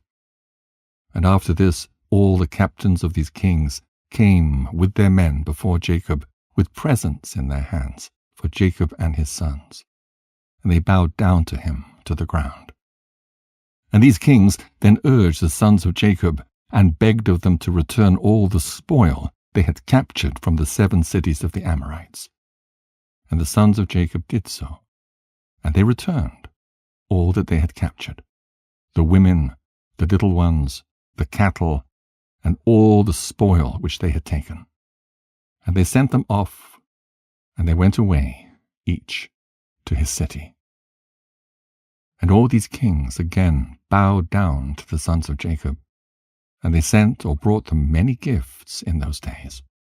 And the sons of Jacob sent off these kings and their men, and they went peaceably away from them to their cities. And the sons of Jacob also returned to their home, to Shechem. And there was peace from that day forward between the sons of Jacob and the kings of the Canaanites, until the children of Israel came to inherit the land of Canaan. Jasher chapter 41. And at the revolution of the year, the sons of Jacob journeyed from Shechem, and they came to Hebron to their father Isaac, and they dwelt there. But their flocks and herds they fed daily in Shechem, for there was in those days good and fat pasture. And Jacob and his sons and all their household dwelt in the valley of Hebron. And it was in those days, in that year, being the 106th year of the life of Jacob, in the 10th year of Jacob's coming from Padan Aram, that Leah, the wife of Jacob, died. She was 51 years old when she died in Hebron. And Jacob and his sons buried her in the cave of the field of Machpelah, which is in Hebron, which Abraham had bought from the children of Heth for the possession of a burial place. And the sons of Jacob dwelt with their father in the valley of Hebron. And all the inhabitants of the land knew their strength, and their fame went throughout the land. And Joseph, the son of Jacob, and his brother Benjamin, the sons of Rachel, the wife of Jacob, were yet young in those days, and did not go out with their brethren during the battles in all the cities of the Amorites. And when Joseph saw the strength of his brethren, and their greatness, he praised them, and extolled them, but he ranked himself greater than them, and extolled himself above them. And Jacob his father also loved him more than any of his sons, for he was a son of his old age. And through his love toward him, he made him a coat of many colors. And when Joseph saw that his father loved him more than his brethren, he continued to exalt himself above his brethren. And he brought unto his father evil reports concerning them. And the sons of Jacob, seeing the whole of Joseph's conduct toward them, and that their father loved him more than any of them, they hated him, and could not speak peaceably to him all the days. And Joseph was 17 years old, and he was still magnifying himself above his brethren, and thought of raising himself above them. At that time he dreamed a dream, and he came unto his brothers and told them his dream. And he said unto them, I dreamed a dream, and behold, we were all binding sheaves in the field, and my sheaf rose and placed itself upon the ground, and your sheaves surrounded it and bowed down to it. And his brethren answered him and said unto him, What meaneth this dream that thou didst dream? Dost thou imagine in thy heart to reign or rule over us? And he still came, and told the thing to his father Jacob. And Jacob kissed Joseph when he heard these words from his mouth. And Jacob blessed Joseph. And when the sons of Jacob saw that their father had blessed Joseph, and had kissed him, and that he loved him exceedingly, they became jealous of him, and hated him the more. And after this Joseph dreamed another dream, and related the dream to his father in the presence of his brethren. And Joseph said unto his father and brethren, Behold, I have again dreamed a dream. And behold, the sun and the moon and the 11 stars bowed down to me. And his father heard the words of Joseph and his dream. And seeing that his brethren hated Joseph on account of this matter, Jacob therefore rebuked Joseph before his brethren on account of this thing, saying, What meaneth this dream which thou hast dreamed, and this magnifying thyself before thy brethren who are older than thou art? Dost thou imagine in thy heart that I and thy mother and thy 11 brethren will come and bow down to thee, that thou speakest these things? And his brethren were jealous of him on account of his words and dreams, and they continued to hate him. And Jacob reserved the dreams in his heart. And the sons of Jacob went one day to feed their father's flock in Shechem, for they were still herdsmen in those days. And whilst the sons of Jacob were that day feeding in Shechem, they delayed, and the time of gathering in the cattle was past, and they had not arrived. And Jacob saw that his sons were delayed in Shechem. And Jacob said within himself, Peradventure the people of Shechem have risen up to fight against them. Therefore they have delayed coming this day. And Jacob called Joseph his son, and commanded him, saying, Behold, thy brethren are feeding in Shechem this day, and behold, they have not yet come back. Go now, therefore, and see where they are, and bring me word back concerning the welfare of thy brethren, and the welfare of the flock. And Jacob sent his son Joseph to the valley of Hebron. And Joseph came for his brothers to Shechem, and could not find them. And Joseph went about the field which was near Shechem to see where his brothers had turned. And he missed the road in the wilderness, and knew not which way he should go. And an angel of the Lord found him wandering in the road toward the field. And Joseph said unto the angel of the Lord, I seek my brethren. Hast thou not heard where they are feeding? And the angel of the Lord said unto Joseph, I saw thy brethren feeding here, and I heard them say that they will go feed in Dothan. And Joseph hearkened to the voice of the angel of the Lord, and he went to his brethren in Dothan, and he found them in Dothan, feeding the flock. And Joseph advanced to his brethren, and before he had come nigh unto them, they had resolved to slay him. And Simeon said to his brethren, Behold, the man of dreams is coming unto us this day. And now therefore come, and let us kill him, and cast him in one of the pits that are in the wilderness. And when his father shall seek him from us, we will say an evil beast has devoured him. And Reuben heard the words of his brethren concerning Joseph, and he said unto them, You should not do this thing. For how can we look up to our father Jacob? Cast him into this pit to die there, but stretch not forth a hand upon him to spill his blood. And Reuben said this in order to deliver him from their hand, to bring him back to his father. And when Joseph came to his brethren, he sat before them. And they rose upon him, and seized him, and smote him to the earth, and stripped the coat of many colors which he had on. And they took him, and cast him into a pit. And in the pit there was no water, but serpents and scorpions. And Joseph was afraid of the serpents and scorpions that were in the pit. And Joseph cried out with a loud voice, and the Lord hid the serpents and scorpions in the sides of the pit, and they did no harm unto Joseph. And Joseph called out from the pit to his brethren, and said unto them, What have I done unto you? And in what have I sinned? Why do you not fear the Lord concerning me? Am I not of your bones and flesh? And is not Jacob your father my father? why do you do this thing unto me this day? And how will you be able to look up to our father Jacob? And he continued to cry out and call unto his brethren from the pit. And he said, O Judah, Simeon, and Levi, my brethren, lift me up from the place of darkness in which you have placed me, and come this day to have compassion on me, ye children of the Lord, and sons of Jacob my father. And if I have sinned unto you, are you not the sons of Abraham, Isaac, and Jacob? If they saw an orphan, they had compassion over him, or one that was hungry, they gave him bread to eat, or one that was thirsty, they gave him water to drink, or one that was naked, they covered him with garments. And how then will you withhold your pity from your brother? For I am of your flesh and bones. And if I have sinned unto you, surely you will do this on account of my father. And Joseph spoke these words from the pit, and his brethren could not listen to him, nor incline their ears to the words of Joseph. And Joseph was crying and weeping in the pit.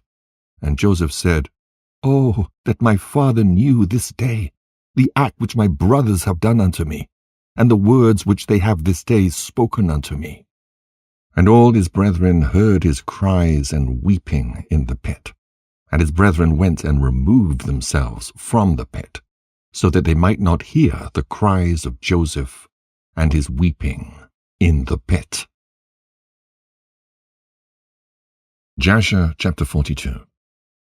And they went and sat on the opposite side, about the distance of a bowshot. And they sat there to eat bread. And whilst they were eating, they held counsel together what was to be done with him, whether to slay him or to bring him back to his father.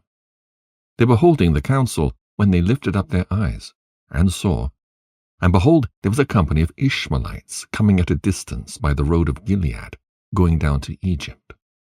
And Judah said unto them, What gain will it be to us if we slay our brother? Peradventure God will require him from us. This then is the counsel proposed concerning him, which you shall do unto him. Behold, this company of Ishmaelites, going down to Egypt. Now therefore, come, let us dispose of him to them, and let not our hand be upon him. And they will lead him along with them, and he'll be lost among the people of the land. And we will not put him to death with our own hands. And the proposal pleased his brethren, and they did according to the word of Judah. And whilst they were discoursing about this matter, and before the company of Ishmaelites had come up to them, 7 trading men of Midian passed by them. And as they passed, they were thirsty. And they lifted up their eyes, and saw the pit in which Joseph was immured. And they looked, and behold, every species of bird was upon him. And these Midianites ran to the pit to drink water, for they thought that it contained water. And on coming before the pit, they heard the voice of Joseph crying and weeping in the pit. And they looked down into the pit, and they saw, and behold, there was a youth of a comely appearance and well-favored. And they called unto him and said, Who art thou? And who brought thee hither? And who placed thee in this pit in the wilderness?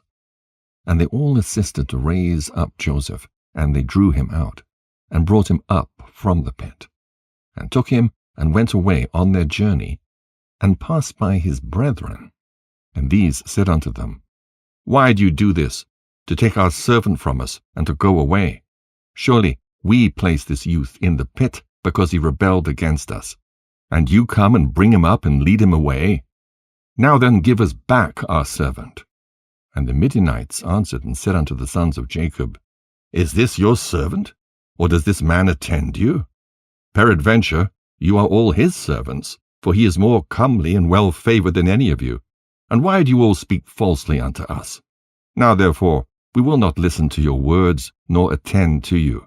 For we found the youth in the pit in the wilderness, and we took him.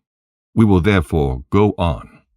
And all the sons of Jacob approached them, and rose up to them, and said unto them, Give us back our servant. And why will you all die by the edge of the sword? And the Midianites cried out against them, and they drew their swords, and approached to fight with the sons of Jacob. And behold, Simeon rose up from his seat against them, and sprang upon the ground, and drew his sword, and approached the Midianites, and he gave a terrible shout before them, so that his shouting was heard at a distance, and the earth shook at Simeon's shouting. And the Midianites were terrified on account of Simeon and the noise of his shouting, and they fell upon their faces and were excessively alarmed. And Simeon said unto them, Verily, I am Simeon, the son of Jacob the Hebrew, who have only with my brother destroyed the city of Shechem and the cities of the Amorites. So shall God moreover do unto me, that if all your brethren, the people of Midian, and also the kings of Canaan were come with you, they could not fight against me. Now therefore, give us back the youth whom you have taken, lest I give your flesh to the birds of the skies and the beasts of the field. And the Midianites were more afraid of Simeon. And they approached the sons of Jacob with terror and fright, and with pathetic words, saying, Surely you have said that the young man is your servant, and that he rebelled against you, and therefore you placed him in the pit. What then will you do with a servant who rebels against his master? Now therefore sell him unto us, and we will give you all that you require for him. And the Lord was pleased to do this, in order that the sons of Jacob should not slay their brother. And the Midianites saw that Joseph was of a comely appearance and well-favored, and they desired him in their hearts, and were urgent to purchase him from his brethren. And the sons of Jacob hearkened to the Midianites, and they sold their brother Joseph to them for 20 pieces of silver. And Reuben their brother was not with them. And the Midianites took Joseph, and continued their journey to Gilead. They were going along the road, and the Midianites repented of what they had done, in having purchased the young man. And one said to the other, What is this thing that we have done, in taking this youth from the Hebrews, who is of comely appearance and well-favored? Perhaps this youth is stolen from the land of the Hebrews. And why then have we done this thing? And if he should be sought for and found in our hands, we shall die through him. Now surely hardy and powerful men have sold him to us, the strength of one of whom you saw this day.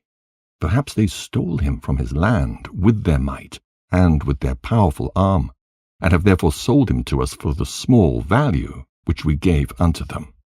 And whilst they were thus discoursing together, they looked, and behold, the company of Ishmaelites, which was coming at first, and which the sons of Jacob saw, was advancing toward the Midianites.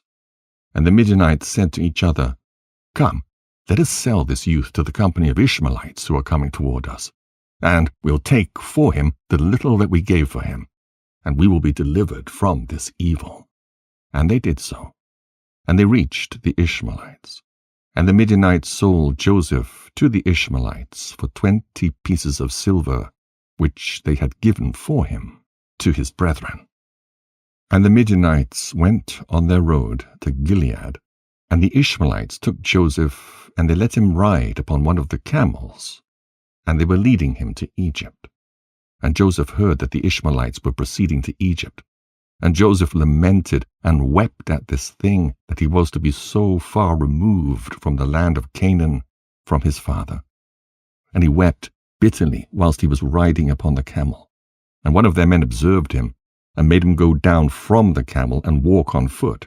And notwithstanding this, Joseph continued to cry and weep, and he said, O my father, my father! And one of the Ishmaelites rose up and smote Joseph upon the cheek, and still he continued to weep.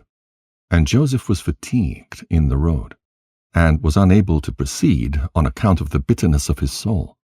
And they all smote him and afflicted him in the road, and they terrified him in order that he might cease from weeping. And the Lord saw the ambition of Joseph and his trouble, and the Lord brought down upon those men darkness and confusion, and the hand of every one that smote him became withered. And they said to each other, What is this thing that God has done to us in the road? And they knew not this befell them on account of Joseph.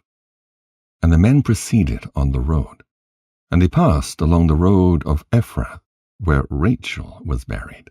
And Joseph reached his mother's grave. And Joseph hastened and ran to his mother's grave, and fell upon the grave and wept. And Joseph cried aloud upon his mother's grave, and he said, O my mother, O thou who didst give me birth, awake now, and rise and see thy son, how he has been sold for a slave, and no one to pity him. O rise and see thy son, weep with me on account of my troubles, and see the heart of my brethren. Arouse, my mother, arouse, awake from thy sleep for me, and direct thy battles against my brethren. Oh, how have they stripped me of my coat, and sold me already twice for a slave, and separated me from my father, and there's no one to pity me. Arouse, and lay thy cause against them before God, and see whom God will justify in the judgment, and whom he will condemn. Rise, O mother, rise, awake from thy sleep, and see my father, how his soul is with me this day, and comfort him, and ease his heart. And Joseph continued to speak these words. And Joseph cried aloud, and wept bitterly upon his mother's grave, and he ceased speaking. And from bitterness of heart he became still as a stone upon the grave. And Joseph heard a voice speaking to him from beneath the ground, which answered him with bitterness of heart, and with a voice weeping and praying in these words, my son Joseph, I have heard the voice of thy weeping, and the voice of thy lamentation. I have seen thy tears. I know thy troubles, my son, and it grieves me for thy sake, and abundant grief is added to my grief. Now therefore, my son Joseph, my son, hope to the Lord, and wait for him, and do not fear. For the Lord is with thee, he will deliver thee from all trouble. Rise, my son, go down into Egypt with thy masters, and do not fear, for the Lord is with thee, my son. And she continued to speak like unto these words unto Joseph, and she was still. And Joseph heard this, and he wondered greatly at this, and he continued to weep. And after this one of the Ishmaelites observed him crying and weeping upon the grave, and his anger was kindled against him, and he drove him from there, and he smote him and cursed him. And Joseph said unto the men, May I find grace in your sight to take me back to my father's house, and he will give you abundance of riches. And they answered him, saying, Art thou not a slave? And where is thy father? And if thou hadst a father, thou wouldst not already twice have been sold for a slave for so little value. And their anger was roused against him. And they continued to smite him and to chastise him. And Joseph wept bitterly. And the Lord saw Joseph's affliction. And the Lord again smote these men, and chastised them. And the Lord caused darkness to envelop them upon the earth. And the lightning flashed, and the thunder roared, and the earth shook at the voice of the thunder and of the mighty wind. And the men were terrified, and knew not where they should go. And the beasts and camels stood still, and they led them, but they would not go. They smote them, and they crouched upon the ground. And the men said to each other, What is this that God has done to us? What are our transgressions? And what are our sins that this thing has thus befallen us? And one of them answered and said unto them, Perhaps on account of the sin of afflicting this slave this thing happened this day to us. Now therefore implore him strongly to forgive us, and then we shall know on whose account this evil befalleth us. And if God shall have compassion over us, then we shall know that all this cometh to us on account of the sin of afflicting this slave. And the men did so, and they supplicated Joseph, and pressed him to forgive them. And they said, We have sinned to the Lord and to thee. Now therefore vouchsafe to request of thy God that he shall put away this death from amongst us, for we have sinned to him. And Joseph did according to their words. And the Lord hearkened to Joseph. And the Lord put away the plague which he had inflicted upon those men on account of Joseph. And the beasts rose up from the ground, and they conducted them, and they went on. And the raging storm abated, and the earth became tranquilized. And the men proceeded on their journey to go down to Egypt.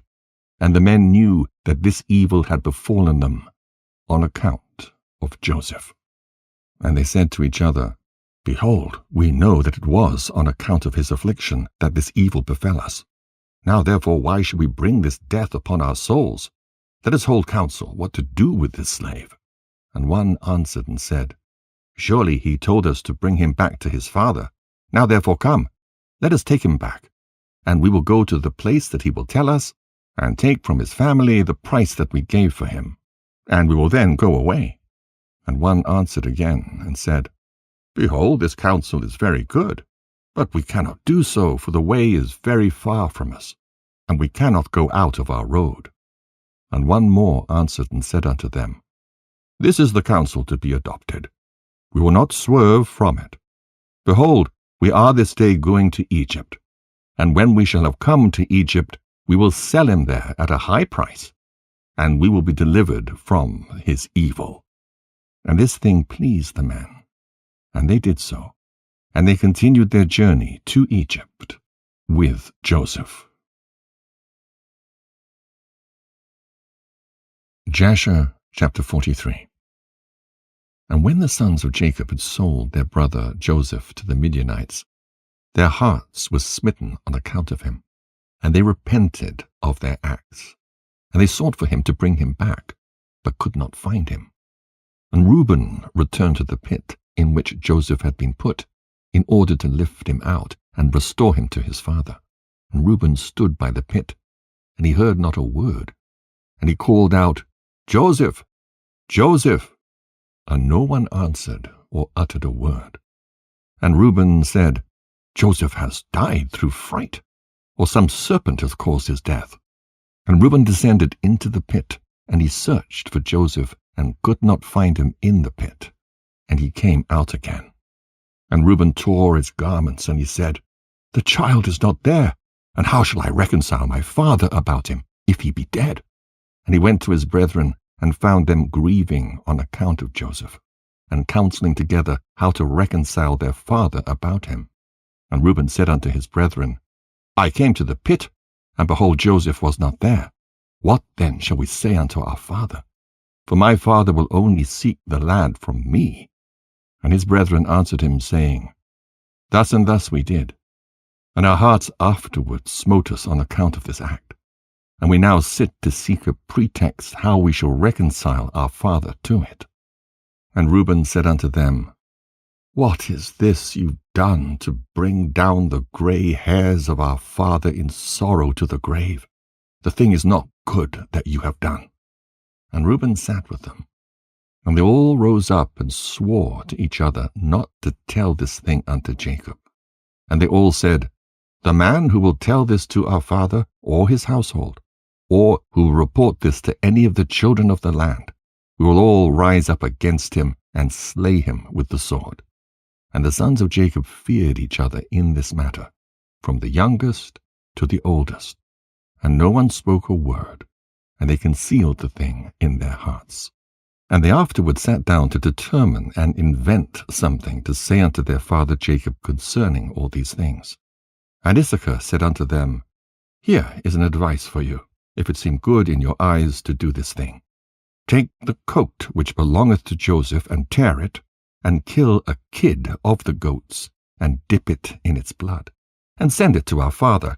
And when he seeth it, he will say, An evil beast has devoured him. Therefore tear ye his coat, and behold, his blood will be upon his coat, and by your doing this, we shall be free of our father's murmurings. And Issachar's advice pleased them, and they hearkened unto him, and they did according to the word of Issachar, which he had counselled them. And they hastened, and took Joseph's coat, and tore it. And they killed a kid of the goats, and dipped the coat in the blood of the kid, and then trampled it in the dust. And they sent the coat to their father Jacob by the hand of Naphtali. And they commanded him to say these words, We had gathered in the cattle, and had come as far as the road to Shechem and farther, when we found this coat upon the road in the wilderness, dipped in blood and in dust. Now therefore know whether it be thy son's coat or not. And Naphtali went, and he came unto his father, and he gave him the coat. And he spoke unto him all the words which his brethren had commanded him. And Jacob saw Joseph's coat, and he knew it. And he fell upon his face to the ground, and became as still as a stone. And he afterward rose up, and cried out with a loud and weeping voice, and he said, It is the coat of my son Joseph. And Jacob hastened, and sent one of his servants to his sons, who went to them and found them coming along the road with the flock. And the sons of Jacob came to their father about evening, and behold, their garments were torn, and dust was upon their heads. And they found their father crying out and weeping with a loud voice. And Jacob said unto his sons, Tell me truly, what evil have you this day suddenly brought upon me? And they answered their father Jacob, saying, We were coming along this day after the flock had been gathered in, and we came as far as the city of Shechem by the road in the wilderness. And we found this coat filled with blood upon the ground, and we knew it, and we sent it unto thee, if thou couldst know it. And Jacob heard the words of his sons, and he cried out with a loud voice, and he said, It is the coat of my son. An evil beast has devoured him. Joseph is rent in pieces, for I sent him this day to see whether it was well with you, and well with the flocks, and to bring me word again from you. And he went as I commanded him, and this has happened to him this day, whilst I thought my son was with you. And the sons of Jacob answered and said, He did not come to us, neither have we seen him from the time of our going out from thee until now. And when Jacob heard their words, he again cried out aloud, and he rose up and tore his garments. And he put sackcloth upon his loins, and he wept bitterly. And he mourned, and lifted up his voice in weeping, and exclaimed, and said these words, Joseph, my son, O my son Joseph, I sent thee this day after the welfare of thy brethren. And behold, thou hast been torn in pieces. Through my hand has this happened to my son. It grieves me for thee, Joseph, my son. It grieves me for thee. How sweet wast thou to me during life, and now how exceedingly bitter is thy death to me. Oh, that I had died in thy stead, Joseph, my son, for it grieves me sadly for thee, my son. Oh, my son, my son. Joseph, my son, where art thou, and where hast thou been drawn? Arouse, arouse from thy place, and come and see my grief for thee. O my son, Joseph, come now, and number the tears gushing from my eyes down my cheeks, and bring them up before the Lord, that his anger may turn from me. O Joseph, my son, how didst thou fall by the hand of one of whom no one had fallen from the beginning of the world unto this day? For thou hast been put to death by the smiting of an enemy inflicted with cruelty. But surely I know that this has happened to thee on account of the multitude of my sins. Arouse now, and see how bitter is my trouble for thee, my son. Although I did not rear thee, nor fashion thee, nor give thee breath and soul, but it was God who formed thee, and built thy bones, and covered them with flesh, and breathed in thy nostrils the breath of life, and then he gave thee unto me. Now truly God who gave thee unto me, he has taken thee from me, and such then has befallen thee. And Jacob continued to speak like unto these words concerning Joseph, and he wept bitterly. He fell to the ground, and became still. And all the sons of Jacob, seeing their father's trouble, they repented of what they'd done, and they also wept bitterly. And Judah rose up and lifted his father's head from the ground, and placed it upon his lap, and he wiped his father's tears from his cheeks. And Judah wept an exceeding great weeping, whilst his father's head was reclining upon his lap, still as a stone.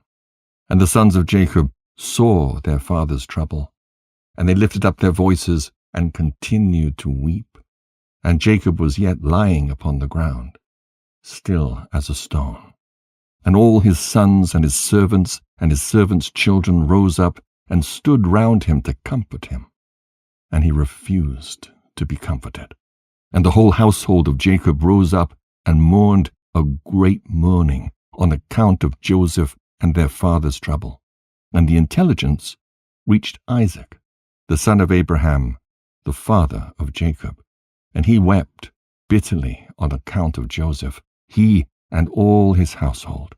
And he went from the place where he dwelt in Hebron, and his men with him.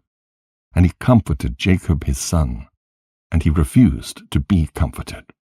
And after this, Jacob rose up from the ground, and his tears were running down his cheeks.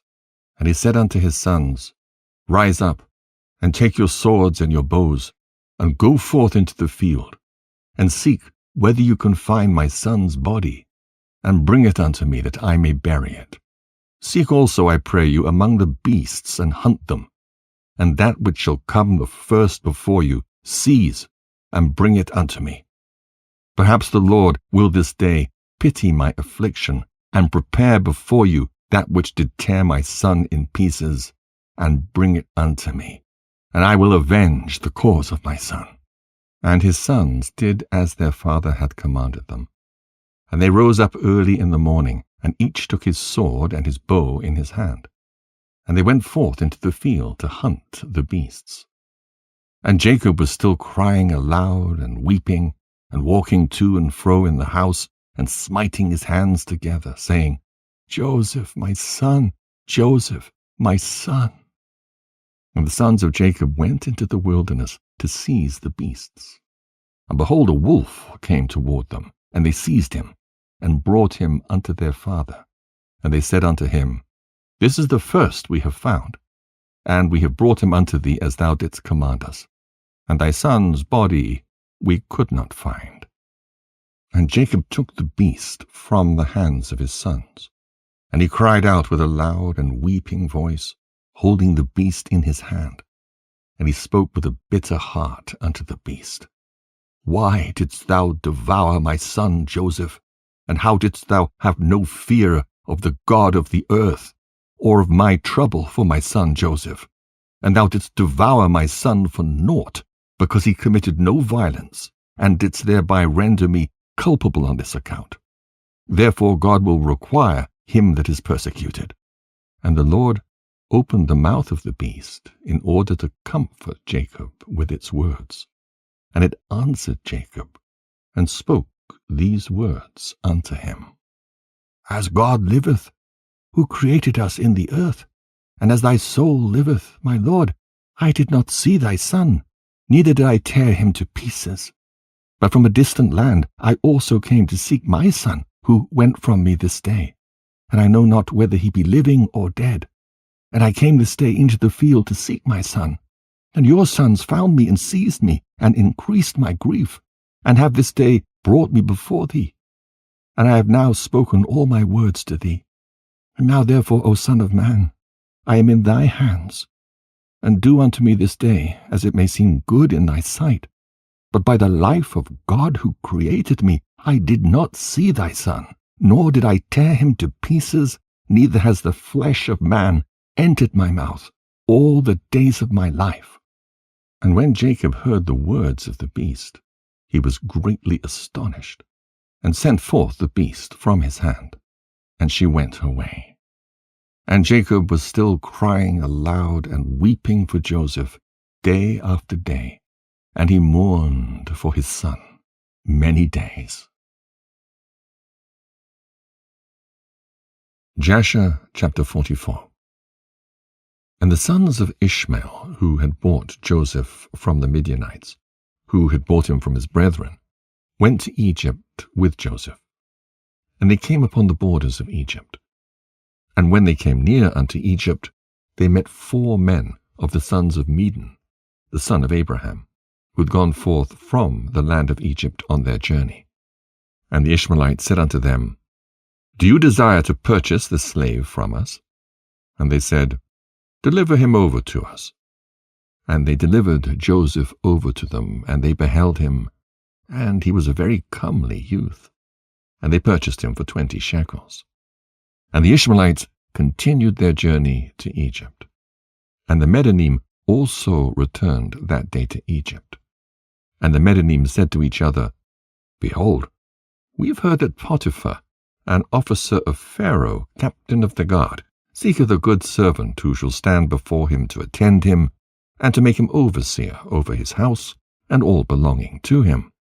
Now therefore come, let us sell him to him for what we may desire, if he be able to give unto us that which we shall require for him. And these Medanim went, and came to the house of Potiphar. And they said unto him, We have heard that thou seekest a good servant to attend thee. Behold, we have a servant that will please thee, if thou canst give unto us that which we may desire, and we will sell him unto thee. And Potiphar said, Bring him before me, and I will see him.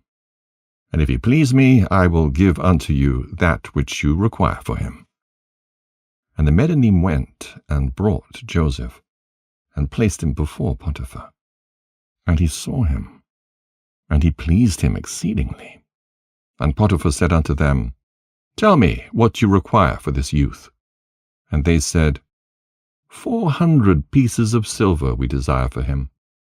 And Potiphar said, I will give it you, if you bring me the record of his sale to you, and will tell me his history, for perhaps he may be stolen. For this youth is neither a slave, nor the son of a slave, but I observe in him the appearance of a goodly and handsome person. And the Medanim went, and brought unto him the Ishmaelites, who had sold him to them. And they told him, saying, He is a slave, and we sold him to them.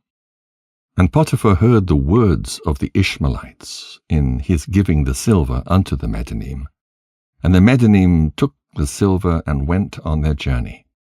And the Ishmaelites also returned home. And Potiphar took Joseph, and brought him to his house that he might serve him. And Joseph found favor in the sight of Potiphar, and he placed confidence in him, and made him overseer over his house, and all that belonged to him he delivered over into his hand. And the Lord was with Joseph, and he became a prosperous man. And the Lord blessed the house of Potiphar for the sake of Joseph. And Potiphar left all that he had in the hand of Joseph. And Joseph was one that caused things to come in and go out, and everything was regulated by his wish in the house of Potiphar. And Joseph was 18 years old, a youth with beautiful eyes, and of comely appearance, and the like unto him was not in the whole land of Egypt. At that time, whilst he was in his master's house, going in and out of the house and attending his master, Zelicah, his master's wife, lifted up her eyes toward Joseph, and she looked at him. And behold, he was a youth comely and well favored. And she coveted his beauty in her heart, and her soul was fixed upon Joseph. And she enticed him day after day. And Zelicah persuaded Joseph daily, but Joseph did not lift up his eyes to behold his master's wife. And Zelicah said unto him, How goodly are thy appearance and form! Truly, I have looked at all the slaves, and have not seen so beautiful a slave as thou art. And Joseph said unto her, Surely he who created me in my mother's womb created all mankind. And she said unto him, How beautiful are thine eyes, with which thou hast dazzled all the inhabitants of Egypt, men and women. And he said unto her, How beautiful they are whilst we are alive! But shouldst thou behold them in the grave, surely thou wouldst move away from them. And she said unto him, How beautiful and pleasing are all thy words! Take now, I pray thee, the harp which is in the house, and play with thy hands. Let us hear thy words. And he said unto her, How beautiful and pleasing are my words when I speak the praise of my God and his glory. And she said unto him, How very beautiful is the hair of thy head! Behold the golden comb which is in the house. Take it, I pray thee, and curl the hair of thy head. And he said unto her, How long wilt thou speak these words? Cease to utter these words to me, and rise and attend to thy domestic affairs. And she said unto him, There is no one in my house, and there is nothing to attend to but to thy words and to thy wish. Yet notwithstanding all this, she could not bring Joseph unto her. Neither did he place his eye upon her, but directed his eyes below to the ground. And Zelicah desired Joseph in her heart, that he should lie with her. And at that time that Joseph was sitting in the house doing his work, Zelicah came and sat before him. And she enticed him daily with her discourse to lie with her, or ever to look at her. But Joseph would not hearken to her. And she said unto him, If thou wilt not do according to my words, I will chastise thee with the punishment of death, and put an iron yoke upon thee. And Joseph said unto her, Surely God, who created man, looseth the fetters of prisoners, and it is he who will deliver me from thy prison and from thy judgment. And when she could not prevail over him to persuade him, and her soul being still fixed upon him, her desire threw her into a grievous sickness. And all the women of Egypt came to visit her, and they said unto her, Why art thou in this declining state, thou that lackest nothing? Surely thy husband is a great and esteemed prince in the sight of the king. Shouldst thou lack anything of what thy heart desireth? And Zelicah answered them, saying, This day it shall be made known to you whence this disorder springs in which you see me. And she commanded her maidservants to prepare food for all the women. And she made a banquet for them. And all the women ate in the house of Zelicah. And she gave them knives to peel the citrons to eat. And she commanded that they should dress Joseph in costly garments, and that he should appear before them. And Joseph came before their eyes. And all the women looked on Joseph, and could not take their eyes from off him. And they all cut their hands with the knives that they had in their hands, and all the citrons that were in their hands were filled with blood. And they knew not what they had done, but continued to look at the beauty of Joseph, and did not turn their eyelids from him. And Zelicah saw what they had done, and she said unto them, What is this work that you've done? Behold, I gave you citrons to eat, and you've all cut your hands. And all the women saw their hands, and behold, they were full of blood, and their blood flowed down upon their garments. And they said unto her, This slave in your house is overcome us, and we could not turn our eyelids from him on account of his beauty. And she said unto them, Surely this happened to you in the moment that you looked at him, and you could not contain yourselves from him. How then can I refrain when he's constantly in my house, and I see him day after day going in and out of my house? How then can I keep from declining, or even from perishing on account of this? And they said unto her, The words are true. For who can see this beautiful form in the house, and refrain from him? And is he not thy slave, and attendant in thy house? And why dost thou not tell him that which is in thy heart, and sufferest thy soul to perish through this matter? And she said unto them, I am daily endeavoring to persuade him, and he will not consent to my wishes. And I promised him everything that is good, and yet I could meet with no return from him. I am therefore in a declining state, as you see. And Zelicah became very ill on the account of her desire toward Joseph, and she was desperately lovesick on account of him. And all the people of the house of Zelicah and her husband knew nothing of this matter. that Zelicah was ill on account of her love to Joseph.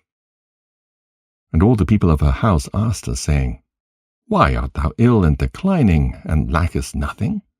And she said unto them, I know not this thing which is daily increasing upon me. And all the women and her friends came daily to see her, and they spoke with her. And she said unto them, This can only be through the love of Joseph. And they said unto her, Entice him, and seize him secretly. Perhaps he may hearken to thee, and put off this death from thee. And Zelicah became worse from her love to Joseph, and she continued to decline, till she had scarce strength to stand. And on a certain day Joseph was doing his master's work in the house. And Zelicah came secretly, and fell suddenly upon him. And Joseph rose up against her, and he was more powerful than she, and he brought her down to the ground. And Zelicah wept on account of the desire of her heart toward him, and she supplicated him with weeping, and her tears flowed down her cheeks. And she spoke unto him in a voice of supplication and in bitterness of soul, saying, Hast thou ever heard, seen, or known of so beautiful a woman as I am, or better than myself, who speak daily unto thee, fall into a decline through love for thee, confer all this honor upon thee, and still wilt not hearken to my voice? And if it be through fear of thy master, lest he punish thee, as the king liveth, no harm shall come to thee from thy master through this thing. Now, therefore, pray listen to me, and consent for the sake of the honor which I have conferred upon thee, and put off this death from me. And why should I die for thy sake? And she ceased to speak. And Joseph answered her, saying, Refrain from me, and leave this matter to my master. Behold, my master knoweth not what there is with me in the house. For all that belongeth to him he has delivered into my hand. And how shall I do these things in my master's house? For he hath also greatly honored me in his house. And he hath also made me overseer over his house, and he hath exalted me. And there's no one greater in his house than I am. And my master hath refrained nothing from me, except thee, who art his wife. How then canst thou speak these words unto me? And how can I do this great evil and sin to God and to thy husband? Now therefore refrain from me, and speak no more such words as these, for I will not hearken to thy words. But Zelicah would not hearken to Joseph when he spoke these words unto her, but she daily enticed him to listen to her. And it was after this that the brook of Egypt was filled above all its sides. And all the inhabitants of Egypt went forth, and also the king and princes went forth with timbrels and dances. For it was a great rejoicing in Egypt, and a holiday at the time of the inundation of the sea Sihor. And they went there to rejoice all the day. And when the Egyptians went out to the river to rejoice, as was their custom, all the people of the house of Potiphar went with them. But Zelicah would not go with them, for she said, I am indisposed. And she remained alone in the house, and no other person was with her in the house. And she rose up and ascended to her temple in the house, and dressed herself in princely garments. And she placed upon her head precious stones of onyx stones, inlaid with silver and gold. And she beautified her face and skin with all sorts of women's purifying liquids. And she perfumed the temple and the house with cassia and frankincense. And she spread myrrh and aloes. And she afterward sat in the entrance of the temple, and in the passage of the house through which Joseph passed to do his work. And behold, Joseph came from the field, and entered the house to do his master's work. And he came to the place through which he had to pass, and he saw all the work of Zelicah, and he turned back. And Zelicah saw Joseph turning back from her, and she called out to him, saying, What aileth thee, Joseph? Come to thy work. And behold, I will make room for thee, until thou shalt have passed to thy seat. And Joseph returned, and came to the house, and passed from thence to the place of his seat. And he sat down to do his master's work as usual. And behold, Zelicah came to him, and stood before him in princely garments, and the scent from her clothes was spread to a distance. And she hastened, and caught hold of Joseph and his garments. And she said unto him, As the king liveth, if thou wilt not perform my request, thou shalt die this day. And she hastened, and stretched forth her hand, and drew a sword from beneath her garments, and she placed it upon Joseph's neck. And she said, Rise, and perform my request, and if not, thou diest this day. And Joseph was afraid of her at her doing this thing. And he rose up to flee from her, and she seized the front of his garments, and in the terror of his flight, the garment which Zelicah seized was torn. And Joseph left the garment in the hand of Zelicah. And he fled, and got out, for he was in fear. And when Zelicah saw that Joseph's garment was torn, and that he left it in her hand and had fled, she was afraid of her life, lest the report should spread concerning her. And she rose up and acted with cunning, and put off the garments in which she was dressed, and she put on her other garments. And she took Joseph's garment, and she laid it beside her. And she went and seated herself in the place where she had sat in her illness, before the people of her house had gone out to the river. And she called a young lad who was then in the house, and she ordered him to call the people of the house to her. And when she saw them, she said unto them with a loud voice and lamentation, See what a Hebrew your master has brought me in the house, for he came this day to lie with me. For when you'd gone out, he came to the house, and seeing that there was no person in the house, he came unto me, and caught hold of me, with intent to lie with me. And I seized his garments, and tore them, and called out against him with a loud voice. And when I lifted up my voice, he was afraid of his life, and left his garment before me, and fled.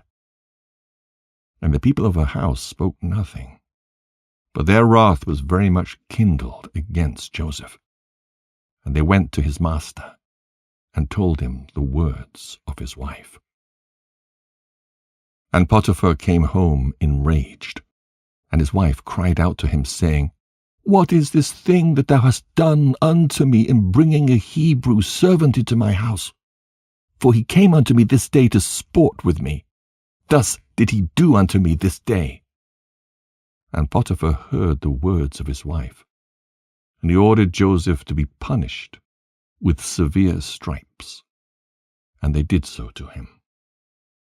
And whilst they were smiting him, Joseph called out with a loud voice, and he lifted up his eyes to heaven, and he said, O Lord God, thou knowest that I am innocent of all these things. And why shall I die this day through falsehood by the hand of these uncircumcised wicked men whom thou knowest? And whilst Potiphar's men were beating Joseph, he continued to cry out and weep. And there was a child there, 11 months old, and the Lord opened the mouth of the child. And he spake these words before Potiphar's men, who were smiting Joseph, saying, What do you want of this man? And why do you this evil unto him? My mother speaketh falsely, and uttereth lies. Thus was the transaction. And the child told them accurately all that had happened, and all the words of Zelicah to Joseph day after day did he declare unto them. And all the men heard the words of the child, and they wondered greatly at the child's words.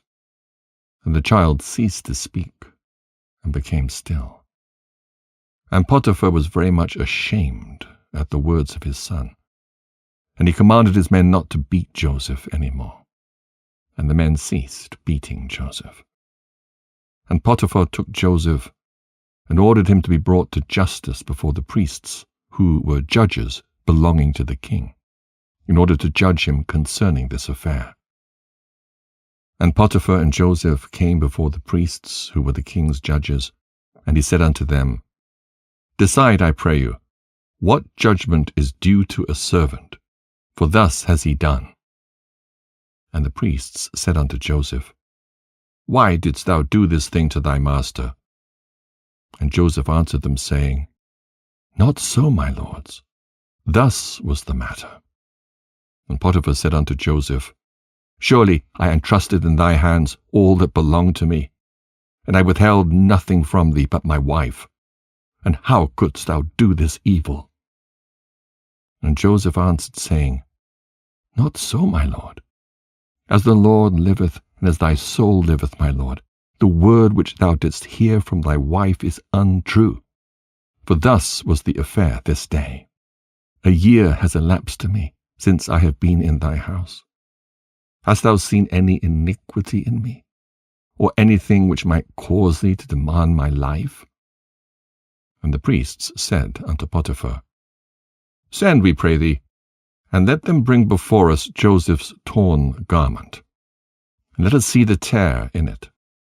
And if it shall be that the tear is in the front of the garment, then his face must have been opposite to her, and she must have caught hold of him to come to her, and with deceit did thy wife do all that she has spoken. And they brought Joseph's garment before the priests, who were judges. And they saw, and behold, a tear was in front of Joseph. And all the judging priests knew that she had pressed him. And they said, The judgment of death is not due to this slave, for he has done nothing. But his judgment is that he be placed in the prison house on account of the report, which through him has gone forth against thy wife. And Potiphar heard their words, and he placed him in the prison house, the place where the king's prisoners are confined. And Joseph was in the house of confinement 12 years. And notwithstanding this, his master's wife did not turn from him, and she did not cease from speaking to him day after day to hearken to her. And at the end of 3 months, Zelicah continued going to Joseph to the house of confinement day by day, and she enticed him to hearken to her. And Zelicah said unto Joseph, How long wilt thou remain in this house? But hearken now to my voice, and I will bring thee out of this house. And Joseph answered her, saying, It is better for me to remain in this house than to hearken to thy words, to sin against God. And she said unto him, If thou wilt not perform my wish, I will pluck out thine eyes, add fetters to thy feet, and deliver thee into the hands of them whom thou didst not know before. And Joseph answered her and said, Behold, the God of the whole earth is able to deliver me from all that thou canst do unto me. For he openeth the eyes of the blind, and looseth those that are bound, and preserveth all strangers who are unacquainted with the land. And when Zelicah was unable to persuade Joseph to hearken to her, she left off going to entice him. And Joseph was still confined in the house of confinement. And Jacob, the father of Joseph, and all his brethren who were in the land of Canaan, still mourned and wept in those days on account of Joseph. For Jacob refused to be comforted for his son Joseph, and Jacob cried aloud, and wept, and mourned all those days. Jasher chapter 45. And it was at that time in that year, which is the year of Joseph's going down to Egypt, after his brothers had sold him, that Reuben, the son of Jacob, went to Timnah, and took unto him for a wife Eliarim, the daughter of Avi the Canaanite. And he came to her. And Eliram, the wife of Reuben, conceived, and bare him Hanok, Pelu, Ketzron, and Carmi, 4 sons. And Simeon his brother took his sister Dinah for a wife, and she bare unto him Memuel, Yamin, Ohad, Jachin, and Zochar, 5 sons. And he afterward came to Bunah, the Canaanitish woman. The same is Bunah, whom Simeon took captive from the city of Shechem. And Bunah was before Dinah, and attended upon her. And Simeon came to her, and she bare unto him Seol. And Judah went at that time to Adullam, and he came to a man of Adullam, and his name was Hira. And Judah saw there the daughter of a man from Canaan, and her name was Eliath, the daughter of Shua, and he took her, and came to her. And Eliath bare unto Judah Onan, and Shiloh, 3 sons. And Levi and Issachar went to the land of the east, and they took unto themselves for wives the daughters of Jobab, the son of Joktan, the son of Eber. And Jobab, the son of Joktan, had 2 daughters. And the name of the elder was Adonah, and the name of the younger was Aridah. And Levi took Adonah, and Issachar took Aridah, and they came to the land of Canaan, to their father's house. And Adonah bare unto Levi Gershon, Kehath, and Merari, 3 sons. And Aridah bare unto Issachar Tola, Puvah, Job, and Shomron, 4 sons. And Dan went to the land of Moab, and took for a wife Aphlaleth, the daughter of Camedon the Moabite. And he brought her to the land of Canaan. And Aphlaleth was barren, and she had no offspring. And God afterward remembered Aphlaleth, the wife of Dan. And she conceived and bare a son, and she called his name Cushim. And Gad and Naphtali went to Haran, and took from thence the daughters of Amiram, the son of Uz, the son of Nahor, for wives. And these are the names of the daughters of Amiram. The name of the elder was Merimah, and the name of the younger Uzith. And Naphtali took Merimah, and Gad took Uzith, and brought them to the land of Canaan, to their father's house. And Merimah bare unto Naphtali Yakzeel, Gunai, Jazer, and Shalem, 4 sons. And Uzith bare unto Gad Zephion, Chagai, Shunai, Esbon, Eri, Aradai, and Aralai, 7 sons. And Asher went forth and took Adon, the daughter of Aphlal, the son of Hadad, the son of Ishmael, for a wife. And he brought her to the land of Canaan. And Adon, the wife of Asher, died in those days. She had no offspring. And it was after the death of Adon that Asher went to the other side of the river, and took for a wife Hadurah, the daughter of Abimael, the son of Eber, the son of Shem. And the young woman was of a comely appearance, and a woman of sense, and she had been the wife of Malchiel, the son of Elam, the son of Shem. And Hadurah bare a daughter unto Malchiel, and he called her name Sirach. And Malchiel died after this, and Hadurah went and remained in her father's house. And after the death of the wife of Asher, he went and took Hadurah for a wife, and brought her to the land of Canaan. And Sirach, her daughter, he also brought with them, and she was 3 years old. And the damsel was brought up in Jacob's house. And the damsel was of a comely appearance, and she went in the sanctified ways of the children of Jacob. She lacked nothing, and the Lord gave her wisdom and understanding. And Hadurah, the wife of Asher, conceived, and bare unto him Yimnah, Yishva, Yishvi, and Beriah, 4 sons. And Zebulun went to Midian, and took for a wife Merishah, the daughter of Molad, the son of Abida, the son of Midian, and brought her to the land of Canaan. And Merishah bare unto Zebulun Sered, Elon, and Yakneel, 3 sons. And Jacob sent to Aram, the son of Sober, the son of Terah, and took for his son Benjamin Michaliah, the daughter of Aram. And she came to the land of Canaan, to the house of Jacob. And Benjamin was 10 years old when he took Michaliah, the daughter of Aram, for a wife. And Michaliah conceived, and bare unto Benjamin Bela, Becher, Ashbel, Gera, and Naaman, 5 sons. And Benjamin went afterward, and took for a wife Arabath, the daughter of Shomron, the son of Abraham, in addition to his first wife, and he was 18 years old. And Arabath bare unto Benjamin Achai, Vosh, Muppim, Chuppim, and Ord, 5 sons. And in those days Judah went to the house of Shem, and took Tamar, the daughter of Elam, the son of Shem, for a wife, for his firstborn Er.